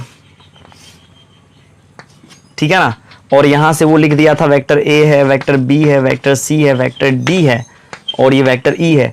ई के बारे में लिखा नहीं कि A plus B plus C plus D है। अब आपको यहाँ बताना है कि रिजल्टेंट वेक्टर कौन सा है। तो रिजल्टेंट वेक्टर हम कैसे चेक करें, जहाँ से देखिए इनिशियली जहाँ से हम स्टार्ट किए थे, फिर वहाँ से देखिए कौन सा वेक्टर इनिशिएट हुआ है, मतलब किस वेक्टर का टेल जो है ना यहाँ पर ही है, तो इस वेक्टर का इस यहाँ से कनेक्ट करते गया तो इस वेक्टर का टेल यहाँ आ गया, तो इसका मतलब यही रिजल्टेंट हो गया। मतलब जब दो वेक्टर का टेल और हेडेड एक जगह आता है ना, तो वो वेक्टर क्या कहलाता है, रिजल्टेंट वेक्टर। अब हम लोग ग्राफ के हेल्प से भी देख सकते हैं, ठीक है। और भी चलिए अब आपको बताना है कि रिजल्टेंट वेक्टर इसमें कौन सा है, ठीक है। इसको अब मिटाते हैं, केवल आपको रिजल्टेंट वेक्टर बताना है।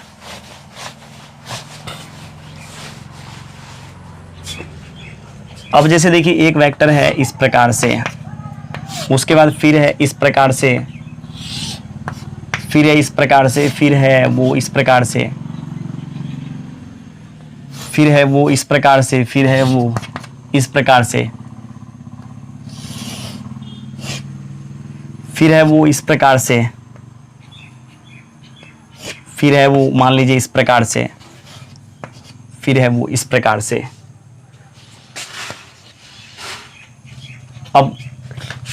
अब इसमें चलिए हम क्या कर सकते हैं, एक काम तो जरूर कर सकते हैं, एक काम तो हम जरूर कर सकते हैं। ऐसे ए बी सी डी को देख करके बच्चा तो बोल देता है ना कि ए से हर टीचर स्टार्ट किया ही होगा, तो चलिए हम कहीं से कहीं ले लेते हैं, ठीक है ना, कहीं से कहीं कोई पॉइंट को ले लेते हैं, क्या यहाँ ले लेते हैं, यहाँ ले लेते हैं बी, यहाँ ले लेते हैं ए, यहाँ ले लेते हैं पी, यहाँ ले लेते हैं एच, यहाँ ले लेते हैं जी, यहाँ ले लेते हैं ओ, यहाँ ले लेते हैं आर, यहाँ ले लेते हैं क्या क्यू, यहाँ ले लेते हैं एस। अब आपको रिजल्टेंट बताना है, क्योंकि जब ए बी सी से हम स्टार्ट करेंगे तो बच्चे लोगों को थोड़ा सा चमकने लगता है क्या कि ए बी सी आ गया और स्वाभाविक है वहाँ रिजल्ट। अब यहाँ पर आपको रिजल्टेंट वेक्टर बताना है कि कौन से वेक्टर रिजल्टेंट वेक्टर है। यहाँ पर आपको आंसर लिखना है केवल, कि रिजल्टेंट आपको बताना है। तो सबसे पहले देखिए हम सोचेंगे कैसे, ध्यान दीजिएगा। तो पहले ये पूरे वेक्टर में देखिए एरो किस प्रकार से कोई भी रास्ता आप पकड़ लीजिए, ठीक है ना। जैसे मान लीजिए ये रास्ता हम यहाँ से पकड़ लेते हैं, ये रास्ता देखिए ले करके आपको जा ही रहा है ना, नहीं आगे नहीं गया, मतलब यहाँ तक आकर के ये क्या हो गया, रुक गया, ठीक है ना। ये रास्ता जो है यहाँ आकर के रुक गया, फिर देखिए इसको इधर से लग रहा है क्या, मिला दिया। थोड़ा सा मेरे को महसूस हुआ कि रास्ता देखो, फिर ये रास्ता यहाँ आकर के इधर से मिल रहा है, तो फिर हम सोचेंगे कहीं ये रिजल्टेंट तो नहीं है, देख लेंगे क्या, अच्छा जहाँ से ये इधर गया तो वहाँ से फिर देखिए एक वेक्टर यहाँ से बढ़ना स्टार्ट हुआ, इसका मतलब पक्का कौन सा वेक्टर इसका रिजल्टेंट वेक्टर होगा, ये वेक्टर क्यू आर वेक्टर इसका रिजल्टेंट वेक्टर होगा, नहीं आर क्यू।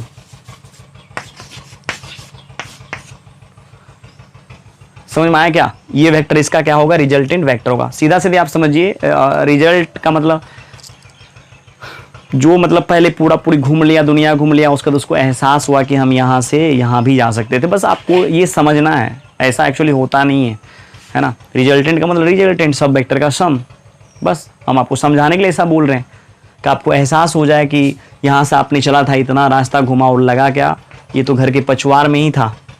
पछवाड़ समझते हैं ना, पीछे है ना, घर के पीछे में ही, तो जहाँ मेरे को जाना था घर के पीछे ही था, मेरे घर के जस्ट पीछे था वो, ठीक है। बस आपको ये बता देना है, ठीक है। अब चलिए आपको कुछ फील करना है इसमें, क्या ये चीज़ आप ध्यान दीजिए। फील देखिए क्या करना है, फील बस अब वेक्टर का जो खेला था ना, शुरुआती का ही है जो बच्चा को समझना पड़ता है। बाद बाकी वेक्टर आपको एकदम पूरा मैथ्स जैसे आप सीखते हैं ना बच्चा क्लास का, कि 2 + 2 कितना आता है, 4 आता है, 2 × 2 कितना आता है, 4, ठीक है ना, बस बात वही है, इसमें कहीं से कोई चेंजिंग नहीं है।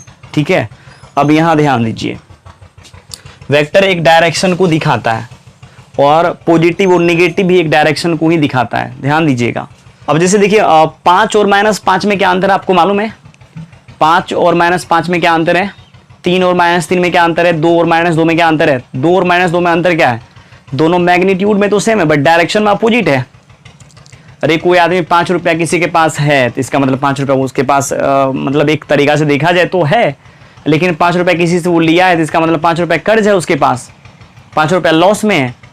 समझ में आया क्या? दोनों का मैग्नीट्यूड तो सेम है बट डायरेक्शन में दोनों अपोजिट है। आप ऐसे देख सकते हैं, एक नंबर लाइन ले लीजिए, यहाँ 0, यहाँ 1, यहाँ 2, यहाँ 3, यहाँ 4, यहाँ 5। यहाँ देखिए -1, -2, -3 एंड -4, -5। तो ये सब क्या है? यहाँ से यहाँ तक का लंबाई तो 5 यूनिट होगा, यहाँ से यहाँ तक का लंबाई भी 5 यूनिट। दोनों का मैग्नीट्यूड क्या है यहाँ पर सेम है बट डायरेक्शन देखो अपोजिट है, ये इधर है और ये इधर है, लेकिन लंबाई यहाँ से यहाँ तक का लेंथ, जब आप यहाँ से यहाँ तक लेंथ निकालेंगे दोनों क्या आएगा?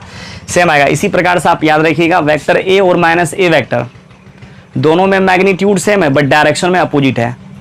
जैसे देखिए यहाँ वेक्टर ए है, इसका डायरेक्शन मान लीजिए ऐसे है, तो -a वेक्टर का डायरेक्शन किधर होगा? बस सीधा सीधी समझिए, मैथमेटिक्स का जो मेथड है ना, नियम है ना, रूल्स है ना, उसी को फॉलो करेगा ये भी वेक्टर भी, कोई बाहर दुनिया से उतर करके नहीं आया, इसी का अपोजिट कर देंगे। बस आपको यही समझना है कि ये दोनों वेक्टर एक दूसरे का क्या आ जाएगा? निगेटिव हो जाएगा। मतलब ए और -a क्या है? दोनों एक दूसरे का निगेटिव वेक्टर है। क्लियर है? अब जैसे मान लीजिए वेक्टर अल्फा दिया हुआ है, -α को ड्रॉ करना है, ध्यान दीजिएगा यहाँ पर। जैसे मान लीजिए मेरे को वेक्टर अल्फा दिया हुआ है,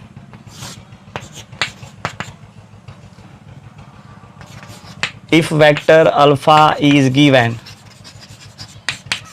then draw minus vector alpha। Question है, -α को ड्रॉ करना है तो याद रखिएगा -α को हम कैसे ड्रॉ करेंगे? बस कुछ नहीं है, अल्फा दिया हुआ है, सेम मैग्नीट्यूड और सेम डायरेक्शन का वेक्टर यहां आप ड्रॉ कर लीजिए पहले अल्फा, क्योंकि क्वेश्चन यहां बना रहे हैं। ठीक है, अब -α ड्रॉ करना है तो इसी में माइनस से मल्टीप्लाई किया, तो बस आपको करना कुछ नहीं है, इसी का डायरेक्शन क्या करना है? चेंज कर देना है, इसी वेक्टर का डायरेक्शन चेंज कर देना है, यही क्या हो जाएगा? -α हो जाएगा। देखिए यहाँ से एक और रिजल्ट बन जाता है। पहले एक चीज़ और यहाँ ध्यान दीजिएगा, यहाँ पर जैसे मान लीजिए वेक्टर ए यहाँ पर है, वेक्टर बी यहाँ है, वेक्टर सी यहाँ है, वेक्टर डी यहाँ है। ठीक है, वेक्टर ए दिया हुआ है, वेक्टर बी दिया हुआ है, वेक्टर सी दिया हुआ है, ये वेक्टर ए है और ये वेक्टर बी है और ये वेक्टर सी है और ये वेक्टर क्या है? डी है। और इस वेक्टर का आपको रिजल्टेंट पूछा जा रहा है, तो आप इसका रिजल्टेंट क्या बताएंगे? इस वेक्टर का रिजल्टेंट आप क्या बताएंगे? रिजल्टेंट का मतलब देखो, जहां से आदमी गया था फिर वहीं लौट कर गया, रिजल्टेंट तो बना ही नहीं ना, रिजल्ट तो कोई आया ही नहीं। पर आपको लग सकता है कि चूंकि आदमी डिस्टेंस ट्रेवल किया यहाँ यहाँ यहाँ यहाँ यहाँ, तो उसका सम इसका रिजल्टेंट होगा। हाँ होगा सम रिजल्टेंट। रिजल्टेंट का मतलब क्या होता है? जहाँ से गया वहाँ पर ही आ गया, तो इसका मतलब रिजल्टेंट इसका क्या हो गया? 0 हो गया। ये तमाम वेक्टर का मतलब जहाँ से गया था वहीं पर जब लौट के आ गया रिजल्टेंट 0। रिजल्टेंट का मतलब क्या? रिजल्टेंट वेक्टर किसे बोलते हैं? उसके हेड से हेड और टेल से टेल मिला को जो मिलाने वाला लाइंस, डायरेक्ट लाइन सेगमेंट होता है ना, वही तो रिजल्टेंट कहलाता है।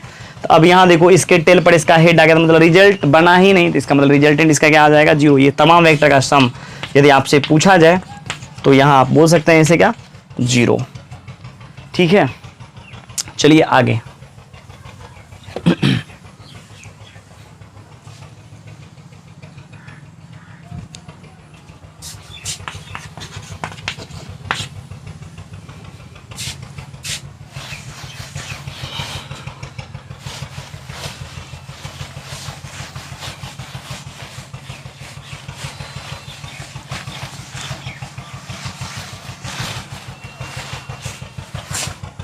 अब यहां देखिए, क्वेश्चन हम आपको कुछ सिखाना चाहते हैं।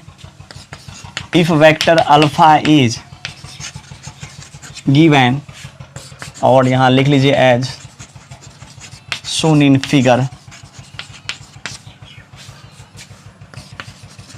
देन ड्रॉ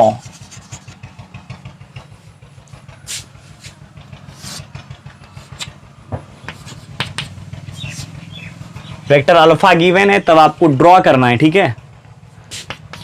एक में माइनस अल्फा, 2 में -2 अल्फा,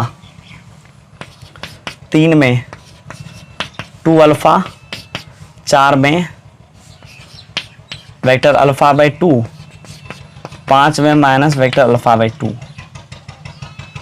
अच्छा चलिए 6 में वेक्टर अल्फा बाई 3, ठीक है ना।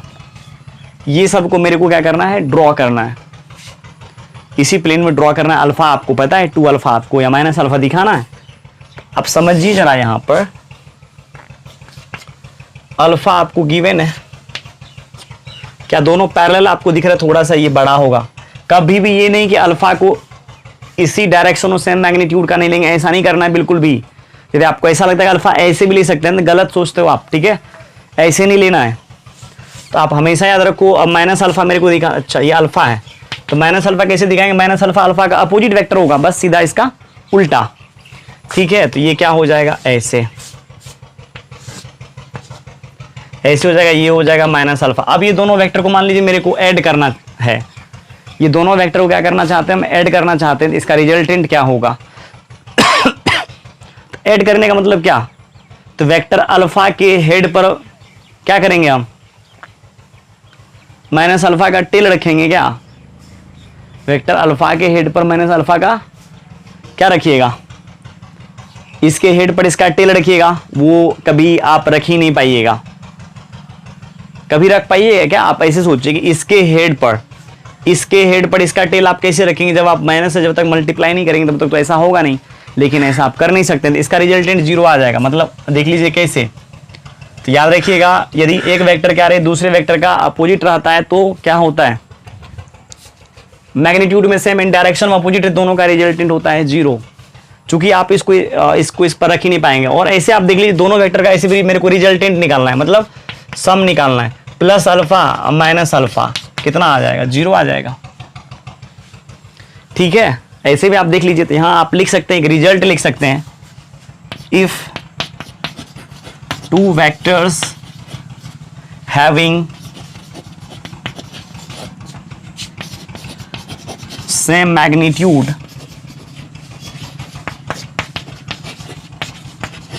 but in opposite direction,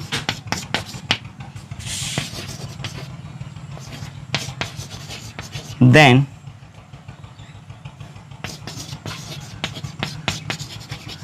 resultant of the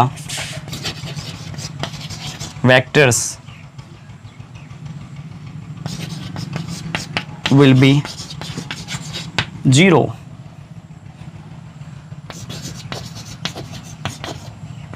इस बात को आप रट जाइए, घोट जाइए, ठीक ना। If 2 vectors having same magnitude but in opposite direction then resultant of the vector will be 0। मतलब 2 वेक्टर यदि मैग्नीट्यूड में सेम रहता है और डायरेक्शन में अपोजिट रहता है, दोनों का रिजल्टेंट क्या, सम क्या आता है, मतलब दोनों वेक्टर का रिजल्टेंट क्या आता है, 0 आता है। जैसे फॉर एग्जाम्पल आप देख सकते हैं, फॉर एग्जाम्पल आप देख लीजिए, लेट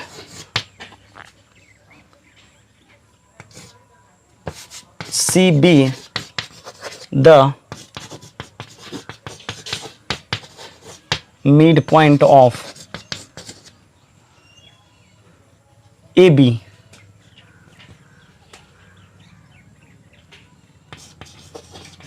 then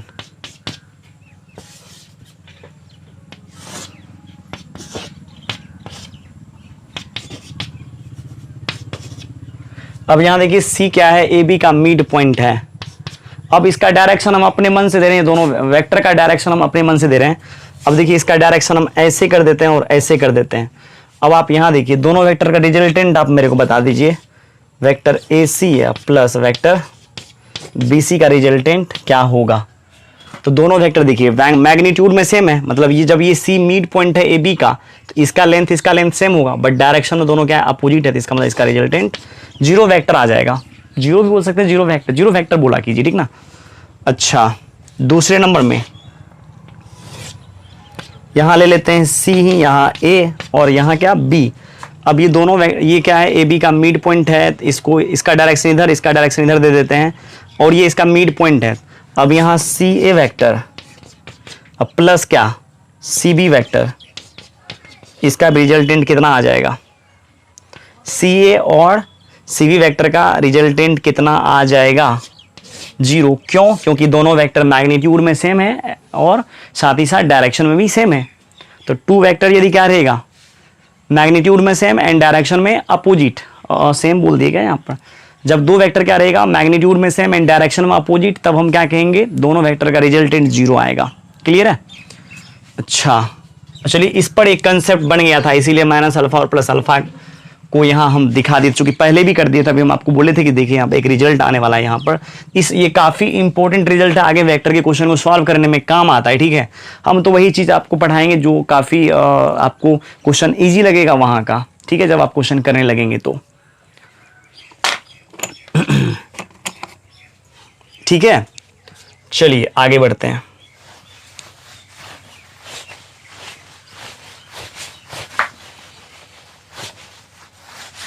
ये सबको भी उतार लेना है। अब देखिए मेरे को 2 अल्फा दिखाना है, 2 अल्फा। अल्फा तो आपको गिवन है, अल्फा को बेकार मिटा दिए, है ना। अल्फा तो गिवन है, मैग्नीट्यूड में सेम डायरेक्शन, यही वेक्टर है अल्फा, इसी को यहाँ कॉपी किए हैं।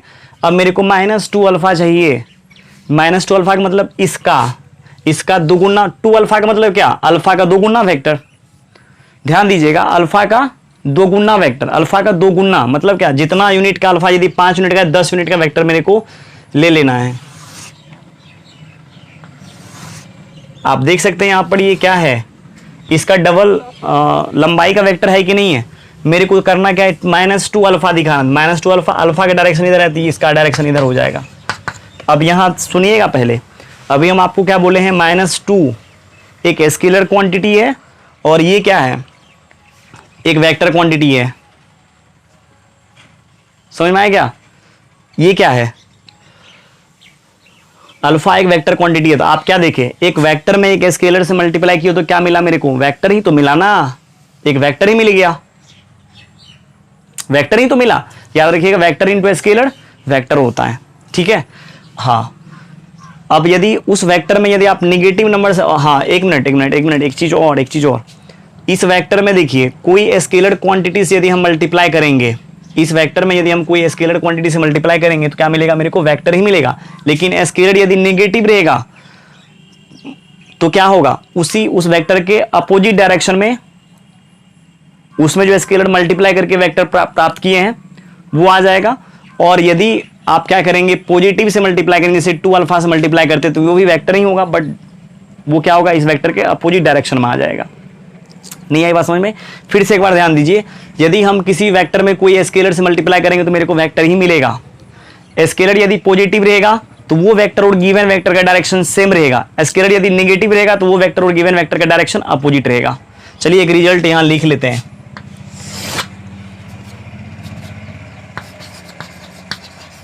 रिजल्ट नंबर 2, वो रिजल्ट नंबर 1 था। If alpha is a non zero vector, मतलब जीरो वेक्टर नहीं है, नॉन जीरो वेक्टर है। एंड के जो है, के भी जीरो के बराबर नहीं है, इतना के द स्केलर देन के into alpha is a vector. याद रखिए, यदि अल्फा क्या रहेगा, नॉन जीरो वेक्टर रहेगा, एंड के क्या रहे, जीरो के बराबर नहीं रहे, और के स्केलर रहे, तो के अल्फा क्या होगा, एक वेक्टर होगा। एक में याद रखिएगा, इफ के इज पॉजिटिव, ठीक ना, then alpha vector and k alpha vector having, alpha vector and k alpha vector having same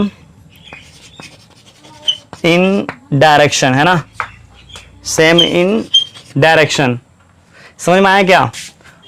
और दूसरा नंबर में याद रखिएगा यदि के क्या रहेगा 0 से less than alpha vector and k alpha vector having opposite in direction.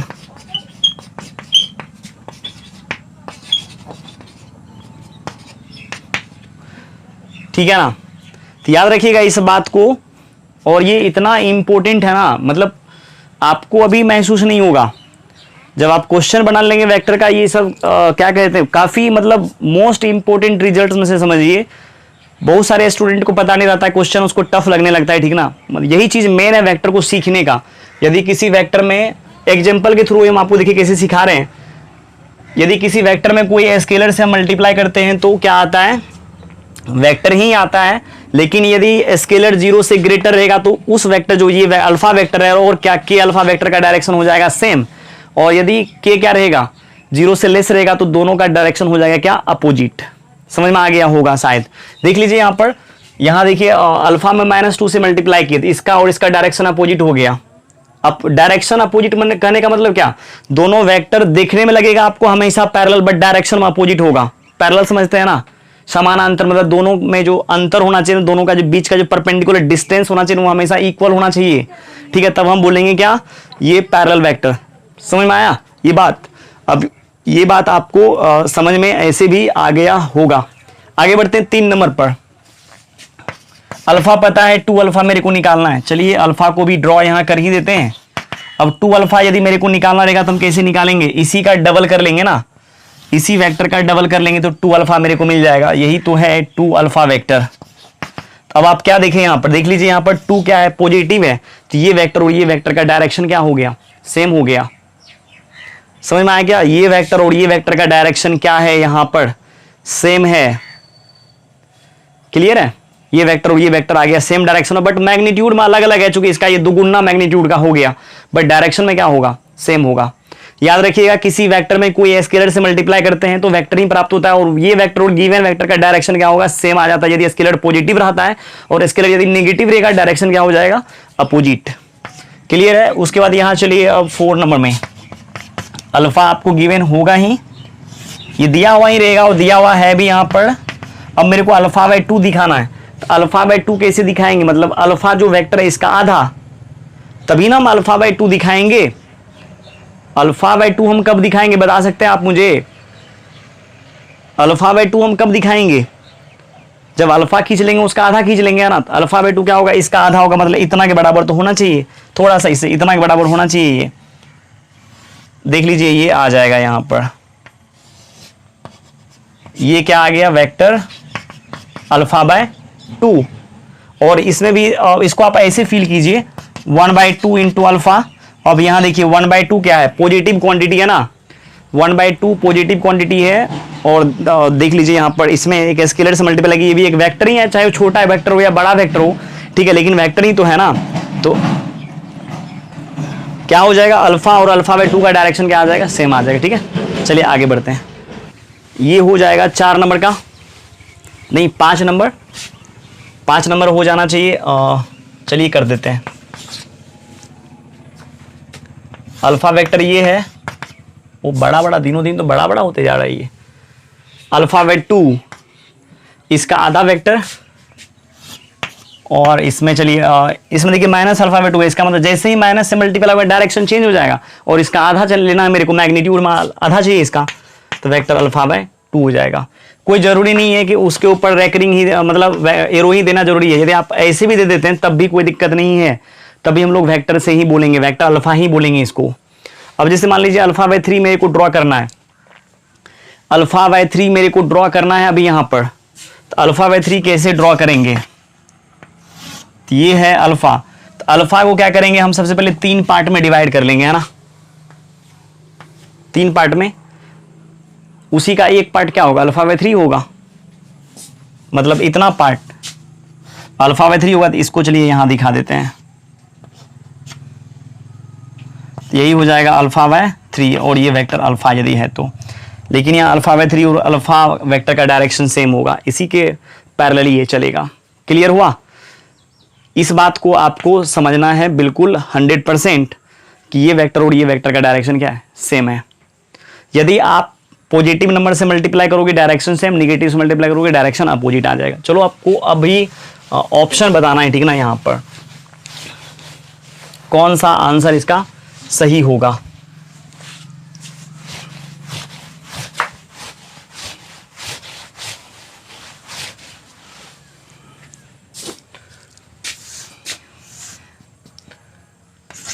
Question में if vector alpha and vector beta are parallel and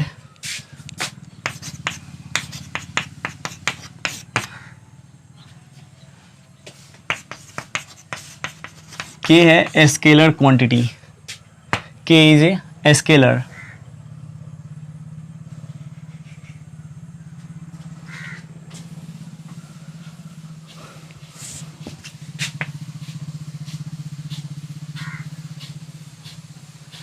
इतना एंड इतना आर इन ऐसे कर देते हैं same direction. Vector alpha and beta are in same direction, मतलब दोनों जो है ना सेम डायरेक्शन में है ना, दोनों अल्फा और बीटा सेम डायरेक्शन में है। छोटा बड़ा कौन है नहीं है, ये मैटर बिल्कुल नहीं करता है, ठीक ना, ये बात आप याद रखिएगा। छोटा बड़ा इसमें मैटर नहीं करता है। तो ऑप्शन ए है alpha and k alpha having same direction if k greater than 0, alpha and k alpha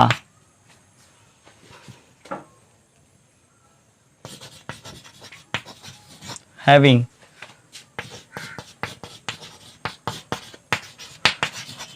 opposite in direction if k is less than 0,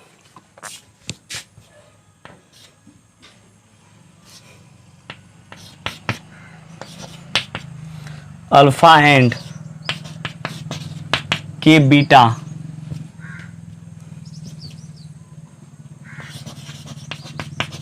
having same in direction if k is less than 0,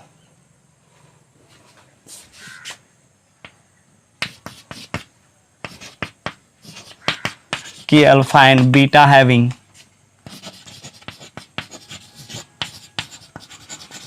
same in direction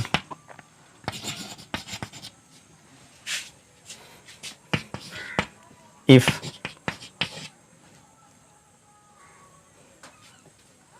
k is greater than 0। चलिए एक और option लगा देते हैं इसमें, k alpha and beta having opposite in direction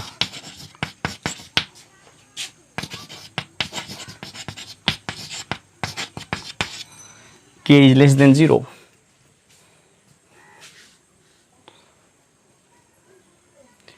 इसमें आपको option यहाँ पर सेलेक्ट करना है, कौन सा ऑप्शन सही होगा कौन सा गलत होगा। तो अभी देखिए यहाँ पर अल्फा और बीटा का डायरेक्शन क्या है, सेम है।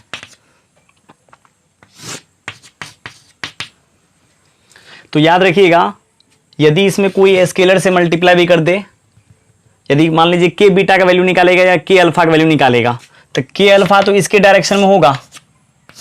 के अल्फा छोटा है कि बड़ा है ये बात मेरे को पता नहीं है, बट ये पॉजिटिव है, मतलब इससे छोटा भी हो सकता था, बड़ा भी हो सकता था, लेकिन के यहाँ 0 से ग्रेटर है, इसीलिए डायरेक्शन दोनों का हम क्या किए, सेम कर दिए। समझ में आया क्या?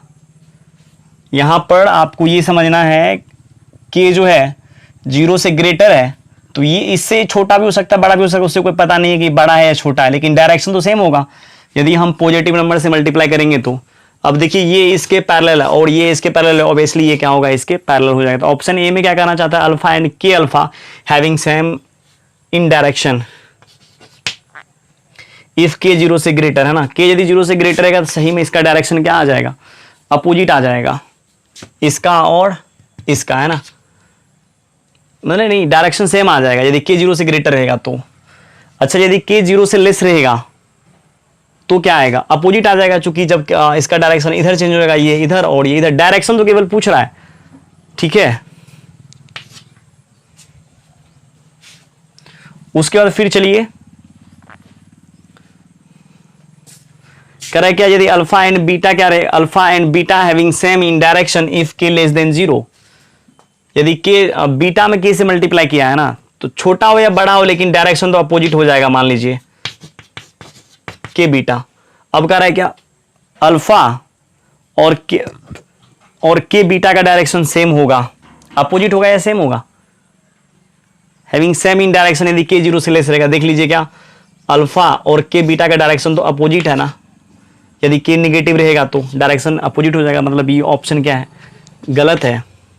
फिर यहाँ के alpha and beta having same in direction if के इज ग्रेटर देन 0। यदि के 0 से ग्रेटर रहेगा तो देख लीजिए के 0 से ग्रेटर रहेगा तो इसका डायरेक्शन इधर आ जाएगा और बीटा के भी डायरेक्शन इधर है, तो दोनों सेम डायरेक्शन में आ जाएगा, ऐसा ही ये बोला, सेम इन डायरेक्शन। और यदि के 0 से लेस रहेगा, के 0 से लेस रहेगा स्वाभाविक है के अल्फा का डायरेक्शन अपोजिट हो जाएगा, ऐसे ऐसे हो जाएगा, मतलब के ऊपर डिपेंड करता है, ऐसे हो जाएगा। तो यहाँ देखिए बीटा और अल्फा भी डायरेक्शन में अपोजिट हो जाएगा। इसका मतलब इसका ऑप्शन 4 सही है, 4 ऑप्शन सही है ना, एक ऑप्शन इसका रॉन्ग है। मोर देन 1 करेक्ट ऑप्शन में ये क्वेश्चन आ सकता है। एफ में भी डाल सकते थे, अल्फा मतलब K alpha and beta are intersecting vector, क्या दोनों इंटरसेक्ट कभी कभी होगा। चलिए ऑप्शन एक एफ भी लगा देते हैं। चलिए यहाँ alpha and K beta are intersecting,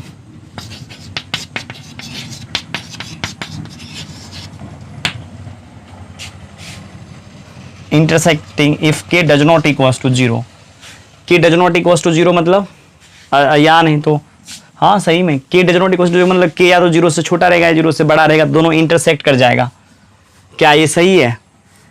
यदि के 0 के बराबर नहीं रहेगा, ऐसे भी 0 के बराबर नहीं है वहां पर के, ठीक है। यदि चलिए ऐसे हम नहीं लिखें तो कोई दिक्कत नहीं है। क्या alpha and K beta are intersecting, yes या नो। इंटरसेक्टिंग करेगा, alpha and K beta are intersecting, ये दोनों वेक्टर इंटरसेक्ट मतलब दोनों कट करना चाहिए ना। आप एक बार जान लीजिए, यदि बीटा में हम के से मल्टीप्लाई करें या निगेटिव से पॉजिटिव से किसी भी चीज से मल्टीप्लाई करेंगे तो हमेशा ये क्या आएगा, यदि निगेटिव से मल्टीप्लाई करेंगे या पॉजिटिव से मल्टीप्लाई करेंगे हमेशा ये क्या आएगा, या तो डायरेक्शन में सेम रहेगा या अपोजिट रहेगा। निगेटिव से मल्टीप्लाई करेंगे तो अपोजिट हो जाएगा, यदि पॉजिटिव से मल्टीप्लाई करेंगे सेम डायरेक्शन आ जाएगा, तो पैरेलल दोनों पैरेलल ही रहेगा ना। और दो पैरेलल लाइन या पैरेलल रे या पैरेलल वेक्टर कभी एक दूसरे को कट नहीं करता, इसका मतलब ऑप्शन रॉन्ग है। 4 सही 2 मतलब 4 सही है 2 गलत हो गया, ठीक है ना, कभी ये इंटरसेक्ट नहीं करेगा। चलिए अब हम आपको कुछ मिनट और पढ़ाते हैं, ठीक है। जो मेन मुद्दे की बात है, बाद में की डेफिनेशन सब बाद में भी पढ़ लेंगे हम, ठीक है, जरूरत नहीं है उसका। पहले आपको जो जेन्युइन चीज है, फिजिक्स वाले लोग जो सर लोग हैं, ठीक है ना, उनके लिए एक अलग चलता है वेक्टर, जो आप यहाँ फिजिक्स में किए वो यहाँ नहीं रहेगा, उससे कई गुना ज्यादा हाई लेवल में वेक्टर मेरे को पढ़ना रहता है इसमें मैथ्स में। तो फिजिक्स में ये सब चीज नहीं कराया जाता है, ठीक ना, लेकिन मैथ्स में ये सब काफी जरूरत का चीज है। ऐसे पता नहीं मेरे को लगता है कि ये सब चीज ऐसे होना चाहिए, ऐसे जानकारी बच्चे को होना चाहिए, तभी आपको वेक्टर में आई जे के को जो हम एंट्री कराएंगे उसका आपको फीलिंग आएगा, ठीक है। बट मेरे को उससे कोई मतलब नहीं है।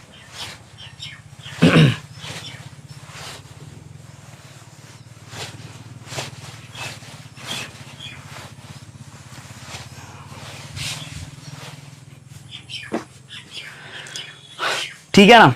अब यहां देखिए एक और क्वेश्चन लेते हैं, और यहां पर देखिए हम यहां आपको क्या बोल रहे हैं, रिक्वायरमेंट ऑफ एक्चुअल, है ना, एक्चुअल लिख देते हैं यहां पर, actual requirement of unit vector.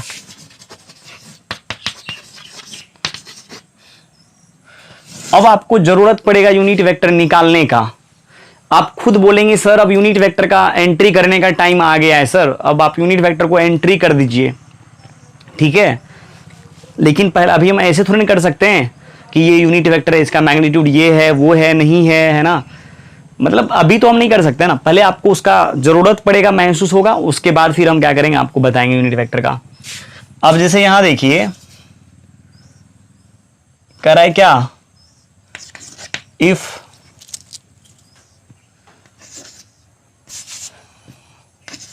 Three alpha इतना इज गिवन, then draw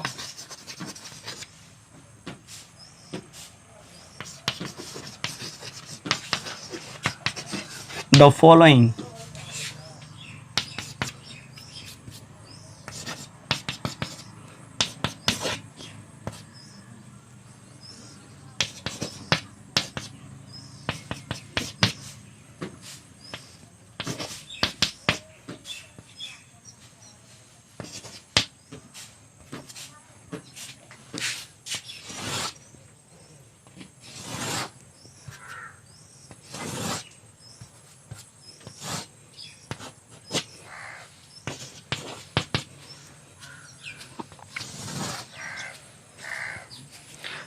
अब देखिए जैसे मैथ्स में यूनिट हम लोग कैसे यूज करते हैं, ध्यान दीजिएगा। यहाँ पर यूनिट भी यूज करने का एक तरीका है हर लोगों का। जैसे आप जानते हैं 1000 मीटर मिला करके क्या बनता है, 1 किलोमीटर, है ना। आपको मालूम है ना 100 सेंटीमीटर मिला करके 1 मीटर बनता है। चलिए यहाँ लिख लेते हैं 1000 meter equals to 1 km, 100 cm equals to 1 meter. तो जैसे मान लीजिए यदि ये सब यूनिट नहीं देता, ये नहीं देता था, आदमी यदि 1000 या मान लीजिए 10,000 मीटर यदि ट्रैवलिंग करता, 10,000 मीटर ट्रैवलिंग करता, तो आप अभी आप बोल देते हैं 10 किलोमीटर हम ट्रैवलिंग किए, तो वो ऐसे ना ऐड करता, मतलब बहुत बड़ा बड़ा डेटा आ जाता सामने में, ठीक है। ऐसे बोलता वो 10,000 मीटर हम ट्रैवलिंग करके अभी आए हैं, 10 लाख मीटर ट्रैवलिंग करके आए हैं, समझ में आया क्या, 10 करोड़ मीटर हम ट्रैवलिंग कर करके आए हैं। तो वो क्या किया ना, धीरे धीरे वो क्या किया, यूनिट बनाना स्टार्ट कर दिया मैथमेटिक्स वाले लोग। वो क्या किया ना, 1000 मीटर को एक क्या किया, 1000 मीटर इक्वल्स टू मान लिया क्या, वो 1 मीटर मतलब 1 किलोमीटर, समझ में आया क्या। यदि आज मान लीजिए मीटर के बारे में किसी को पता नहीं था, केवल सेंटीमीटर के बारे में जानता, तो 1 सेंटीमीटर इक्वल्स नहीं 100 सेंटीमीटर इक्वल्स टू होता है 1 मीटर, 1 मीटर। अब 1 मीटर में यहाँ पर मल्टीप्लाई कर दीजिए, जैसे 1000 इंटू 1 मीटर, इसमें यदि हम 100 से मल्टीप्लाई करेंगे, अब आप यहाँ देख लीजिए 100 से आप मल्टीप्लाई कर लीजिए, इसमें 1000 है यहाँ पर और यहाँ पर क्या है ना 100 है, तो यहाँ कितना हो जाएगा, 1 पर कितना 50 है ना, 1 लाख cm, 1 लाख cm होता है 1 किलोमीटर के बराबर। तो हर कोई क्या चाहा कि सबसे पहले किसी न किसी इतना इतना डेटा यदि कोई बोलेगा मैथ्स वाला लोग, स्वाभाविक है वो हैंग होने लगेगा आदमी। तो वो क्या किया, जगह जगह जा करके रोक दिया और बोल दिया क्या, 100 सेंटीमीटर को हम लोग क्या करेंगे 1 मीटर मानेंगे, 1000 मीटर को हम क्या करेंगे 1 किलोमीटर मानेंगे, ठीक है। अभी देखिए उसी टाइप का डेटा यहां पर भी है। अब यहाँ 3 अल्फा दिया हुआ है, मेरे को अल्फा/2 दिखाना है। जब तक आप अल्फा नहीं निकाल लेते हैं तब तक आपको कभी भी अल्फा/2 निकलेगा क्या। इसका मतलब अल्फा का मतलब क्या, अरे जो भी वेक्टर 5 अल्फा 10 अल्फा मतलब का वेक्टर दिया हुआ रहेगा आपको, लेकिन आप तो अल्फा में आएंगे। जैसे यहाँ देखिए 20 रुपया में यदि आपको मिलता है कितना आम, 80 आम मिलता है, ठीक है ना, 20 रुपया में 80 आम। और यदि आपको कोई आदमी ये बोले कि 50 रुपया में मेरे को कितना आम मिलेगा, तो आप अभी तुरंत नहीं बता पाएंगे, हम भी नहीं बता पाएंगे तुरंत 50 रुपये में कितना आम मिलेगा। लेकिन सबसे पहले हम करेंगे क्या, एक आम का रेट निकाल लेंगे, हाँ या ना। अरे ये बात आपको मालूम है, एक आम का निकालेंगे तो एक आम का कितना हो जाएगा 20 चौका 80, 50 का कितना हो जाएगा 5 चौका 20, 200। क्लियर हुआ, यहां तक दिक्कत है। देखिए पहले एक आम का रेट निकल गया तो क्या हो गया, 50 का ऑटोमेटिक हम निकाल लिए। अभी जैसे मान लीजिए यहां पर ऐसा भी पूछा जा सकता था कि 4 अल्फा वेक्टर मेरे को खींच के दिखाइए, 5 अल्फा वेक्टर खींच करके दिखाइए। तो सबसे पहले अल्फा मिलेगा तभी तो हम 2 अल्फा 4 अल्फा 5 अल्फा अल्फा/2 निकाल सकते हैं। इसका मतलब मेरे को क्या चाहिए, अल्फा चाहिए। मतलब ये तमाम वेक्टर के लिए यूनिट वेक्टर किसको माने हम, मतलब जो मेरे को पता चल जाएगा तो हम हर वेक्टर निकालने के योग्य बन सकते हैं। आप मेरे को बता सकते हैं क्या इसमें से क्या निकालने, जो हम हर टाइप के वेक्टर को फाइंड आउट कर लेंगे। इसमें जितना भी वेक्टर यहां दिया हुआ है अल्फा निकल जाएगा तो हम जितना भी वेक्टर इसमें दिया हुआ है ना हर एक वेक्टर को निकालने के योग्य हो जाएंगे। तो अल्फा कैसे निकालेंगे, देखिए 3 अल्फा दिया हुआ है, इसी को क्या कीजिए 3 पार्ट में आप बांट दीजिए, या नहीं तो इसका लेंथ माप लीजिए, ठीक है, उसमें 3 से डिवाइड लगा लीजिए, जितना जितना जाएगा वो उसका अल्फा हो जाएगा, ठीक है। तो इसका मतलब ये हो गया और ये हो गया, ठीक है ना। मान लीजिए ना ये और ये सब के सब मैग्नीट्यूड में सेम है, तो इसका मतलब यहां से यहां तक जो वेक्टर है वही वेक्टर अल्फा है। इसके लेंथ को माप करके थोड़ा सा इसको साइड में हम ड्रॉ कर लेते हैं, समझे कि नहीं। एक सैंपल ले लेते हैं इसका कि इतना वेक्टर जो है हम बाहर में कहीं खींच लिए, यहां पर ड्रॉ कर लिए। अब ये मेरे को क्या मिल गया, अल्फा वेक्टर मिल गया। अब इसी में 3 से मल्टीप्लाई कीजिए, देखिए इसके बराबर आ जाएगा। जब आप जानते हैं एक वेक्टर को एक प्लेस से दूसरे प्लेस पर हम लोग शिफ्ट कर सकते हैं, तो इसको उठा कर जब 3 अल्फा को यहां शिफ्ट करेंगे तो पूरा पूरी ढक ही लेगा। समझ में आएगा। सबसे पहले हम क्या किए पता चला आपको, इस पूरे वेक्टर में क्या किया हम 3 से भाग लगाए, मतलब इसका जितना लंबाई था ना उससे क्या किया डिवाइड लगाए, इसको इससे कैंसिल कर, देखिए वेक्टर अल्फा मिला कि नहीं मिला मेरे को। समझ में आया क्या, मतलब इससे पता चल गया क्या, यदि यूनिट वेक्टर आपको निकालना रहे तो वो जो वेक्टर आपका दिया हुआ रहता है ना, जो भी वेक्टर दिया हुआ, जैसे 3 अल्फा भी तो कोई ना कोई एक वेक्टर ही है ना, वेक्टर ही है। तो उसमें यदि हम 3 अल्फा में इसका जितना लंबाई होगा उससे डिवाइड कर देंगे तो 1 यूनिट का वेक्टर तो मेरे को मिल जाएगा। मेरे को यहाँ अल्फा चाहिए, अल्फा क्या करेंगे इसमें 3 से डिवाइड कर देंगे तो अल्फा मिल जाएगा। तो मान लेते हैं अल्फा एक यूनिट वेक्टर है, जैसे 100 सेंटीमीटर तो यूनिट नहीं है ना, लेकिन 100 सेंटीमीटर को यदि हम 1 मीटर बोलते हैं तो 1 मीटर 1 यूनिट का काम करने लगेगा ना, यूनिट का मतलब 1 होता है, ठीक है। तो अभी जैसे 3 अल्फा यूनिट नहीं है, लेकिन अल्फा तो इसके जगह पर यूनिट वाला काम करेगा, क्योंकि अल्फा बाय 2 अल्फा मेरे को निकालना है। समझ में आया। तो इसीलिए क्या किया हम, देखिए जो भी वेक्टर मेरे को निकालना है उसमें क्या करते हैं, उसी के मैग्नीट्यूड से डिवाइड लगा देते हैं, तो उसके अलोंग का मतलब क्या, जैसे देखिए ये क्या है, ये इसका और इसका डायरेक्शन क्या हो गया सेम। अलोंग का मतलब होता है पैरेलल, क्या ये इसका यूनिट वेक्टर ये है या इसके अलोंग यूनिट वेक्टर ये है कि नहीं, मतलब इसी के दिशा में, इसके दिशा में ये है या नहीं है। तो आप याद रखिएगा, अब ये जितना भी वेक्टर देख रहे हैं ना आप, ये और ये और ये सब में सब देखिए, इसमें 4 अल्फा से मल्टीप्लाई किए, इसमें अल्फा बाय 2, इसमें अल्फा बाय 3, सबका डायरेक्शन सेम आ जाएगा। अब आप सबका डायरेक्शन सेम इसलिए भी आएगा, अब यहां देखिए यदि 20 रुपया में 80 आम मिल रहा है तो 1 रुपया में 4 आम मिलेगा, तो 50 रुपया में कितना आम मिलेगा, 200। यदि इसी रेट से, यदि 20 में 80 वाला रेट से यदि हम आम खरीदते रहे तो 1 रुपया में मेरे को 4 आम मिलेगा, तो 25 रुपया में कितना आम मिलेगा, 100 आम मिलेगा। और 10 रुपया में कितना आम मिलेगा, 40 आम मिलेगा। 5 रुपया में कितना आम मिलेगा, 20 आम मिलेगा। मतलब इसी रेट से यदि हम आम खरीदते जाए, समझ में आया क्या, इसी रेट से यदि हम आम खरीदते जाए तो क्या हो जाएगा, मेरे को निकलते जाएगा हर एक, हाँ मतलब जितना भी आम का निकालना चाहे तो। लेकिन हाँ बस आपको ये पता होना चाहिए 20 में सच में 80 आम मिलता था, तो ये चीज आपको पता होना चाहिए कि 3 अल्फा वेक्टर गिवन है आपको। यदि आपको alpha by 2, alpha by 3, 4 alpha minus 5 alpha यदि ये सब निकालना है तो यूनिट वेक्टर सब के लिए सेम ही हम लोग यूज करते हैं, ठीक है। इसी से काम चल जाएगा सबका। अब चलिए इस सबको हम एक ही लाइन पर ड्रॉ कर करके दिखा देते हैं आपको, ठीक है। वेक्टर यहाँ अल्फा मेरे को मालूम है, अब अल्फा बाय 2 जैसे मान लीजिए खींचना है, अल्फा इसी का आधा वेक्टर खींचना चाहते हैं, इसका आधा कैसे होगा, इसका क्या करेंगे आधा निकालने के लिए इसका क्या करेंगे इतना ले लेंगे, मतलब जितना ये है उसका आधा कर लेंगे, इसका आधा ये हो जाएगा, तो ये हो जाएगा क्या अल्फा बाय 2 वेक्टर। समझ में आया क्या। अभी आप देख लीजिए इसका डायरेक्शन क्या हो गया सेम, चूंकि सेम यूनिट पर मतलब इसी पर मेरे को ये सब तमाम वेक्टर को ड्रॉ करना था। अब यहाँ -2 अल्फा यदि मेरे को निकालना है तो इसी में क्या करेंगे 2 से मल्टीप्लाई करेंगे, 2 से जब मल्टीप्लाई करेंगे तो इसी का डबल वेक्टर हो जाएगा, मतलब दोगुना, इसका दोगुना हो जाएगा। और इसका डायरेक्शन देखिए अपोजिट हो गया। समझ में आया क्या। अल्फा बाय 3 निकालना है, अल्फा बाय 3 निकालना है, मतलब अल्फा को फिर से क्या करेंगे हम 3 पार्ट में डिवाइड करेंगे तो मेरे को मिलेगा। अब इस जगह पर जो ये वेक्टर है ना यही तो अल्फा बाय 3 है।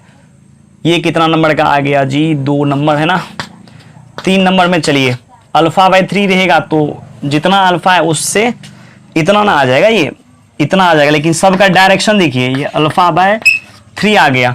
फिर इस तरीका से 4 अल्फा चाहिए तो इसका क्या करेंगे 4 गुना ले लेंगे, 4 अल्फा क्या आ जाएगा, इससे थोड़ा सा बड़ा ही आ जाएगा, इस वेक्टर से अल्फा बड़ा होगा है ना, तो ये आ जाएगा क्या 4 अल्फा। -5 अल्फा निकालना रहेगा तो इससे बड़ा ले लेंगे और इसका डायरेक्शन क्या करेंगे हम अपोजिट कर देंगे। समझ में आया क्या, इसका डायरेक्शन क्या करेंगे हम अपोजिट कर देंगे।